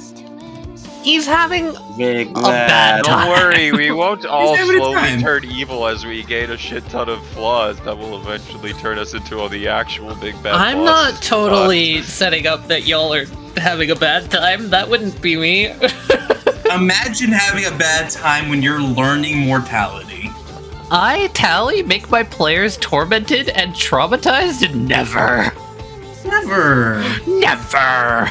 Anyway, here's an eye catch. Yes. Finally. Is him, is Mabusi. So I wasn't wrong when he removes resistance. Yeah, so when me and Tali were just like, I hope they say go. Please say go. I was like, I would take it. It's just go. Num, stop. Encore, go. This is why we were just laughing at the fact that it was so hard for everyone to figure out, because this is like the simplest sand ability here. Honestly, I think that kind of played into it with him looking way too far into it. But I was like, yeah, it just lets things keep going. It just keeps inertia. It takes away kinetic and potential stuff interfering with it. It just goes. That was me with the War Machine, dude. The War Machine's ability is really simple, but I described it in a way of like, it could be interpreted as so many different things. Because visually speaking, how are you supposed to figure that out? And you guys did a lot of really cool stuff, like figuring out the fuse, tying the fuse around. Just like, I know. I realized that was that was a really good setup for doing that move. it was some good stuff. I'm definitely looking to you know, Oh, catch yeah, those so balls you'd be throwing in my court. the gravel, when you guys tried to spray the fire with a fire extinguisher, it was just turning into pebbles. Because it was burning stone, so it just turned into a bunch of pebbles. When it was being revealed, and I'm like, Yeah, I That's thought why it had it. I thought I had it figured out with the whole Iona compound thing. Did I never share this concept art? Hold on, I need to share this. What? Yo. God, I love him. I'm assuming he's playing O's. Yes. Correct. He's trying to figure out his next move. I can't wait to learn more about this man. He is a treat. He is a treasure. I also realized I never posted his big funny guy, so I'm gonna do that. So the specific thing about the Iona compounds is that they're held together by very strong electrostatic forces, and I thought that's where kind of like the connection was between what was going on with fire and the Warhols. That it's using an electrostatic force on like the teeth, and that's how they were able to like recall their horns. It's very smart. And that's why also we were after Don't them get it passing on through the magnetism. fire. After they passed through the fire, we saw that they were resistant to like physical trauma. Yep. And that would also play into that because the electrostatic force made up of as a part of Iona compounds is so strong, they're described usually as very, very tough, very hard to break materials. Here's Anselor's stand. Yeah. Nice. They are Yeah. very large and fuzzy. He's a big love this fuzzy moth. boy. He's a big fuzzy moth. I love him. He's got his markers leaked all over his hand. He's messy. I love the idea. It also that- looks like blood, and it's hilarious to me. I like the idea that this one's just like fighting, and it's just like, ha! I've disarmed you. As the marker's flying away, and just goes, draws with finger. Oh no! Oh no. Oh no! Oh, I like what you did with the wings there. Ah, that is so cool. The egg, the spot. across the- What a goofy fella. He's a goofy guy. Wait. The arm. Learning point. Connect 4. I also have this wonderful, wonderful sketch from Roxy when we were concepting Anselor, so please enjoy this. That's Anselor, there you go. Wait, hold on, who is in the cube? That's Anselor when he gets frozen solid. We were joking about how this man is most likely to instantly die. Has That's the Anselor, and guy he reaches energy 10 from Spy frostbite. Kids. He just takes a step outside and gets 9 frostbite. Make Oh, it's Anselor a military. flippable token and only flip it when he gets to 10 frostbite to the Anselor version. We gotta get him out. We gotta free him. Everyone start licking. Ice Cube Solor. Oh my god, I We can love save him. him. I'm gonna forget to check what that airplane was. Write a note. Because just by appearance of the token, I'm like, that's a World War II medium bomber. I grabbed a token from Roll20. Don't Yeah, I think know. too hard about it. It looked like a B-17. Guys, it's obviously Don't Amelia read Earhart's it. plan. And then you're thinking about it after I immediately asked you to not think about it, because I didn't draw the plane. It's definitely I Amelia like World Earhart's War plane. II era aircraft, Kelly. You can't do that to me. It's definitely I can end Amelia it. Earhart's plane. That's so funny. It's using that. It's specifically that's ability is specifically taking fucking vehicles or things or crafts from disasters Yeah. Oh no. and recreating I had the a curse disaster on thought. us. Listen, Yeah, because if I luckily- can identify that as like Well- a Vianolga gay or some bullshit like that, I'm gonna be like, If it's you that, little fuck. if it's that, then wouldn't it also you could say that specifically things that were lost at sea? No, the Vianolga gay is actually in a museum. Well, not the Enolga. Amelia Earhart's plane. Yes. Amelia Earhart's plane, yeah. But Great session, Tali. Thanks. Lachlan. Very nice, Tali. if we find a corpse inside that rubble, I swear to God. Oh, that's our backup that we asked for. It's the plane that we sent out. Amelia Earhart has joined the party. Could y'all Millie uses her imagine? ability on Amelia Earhart's corpse.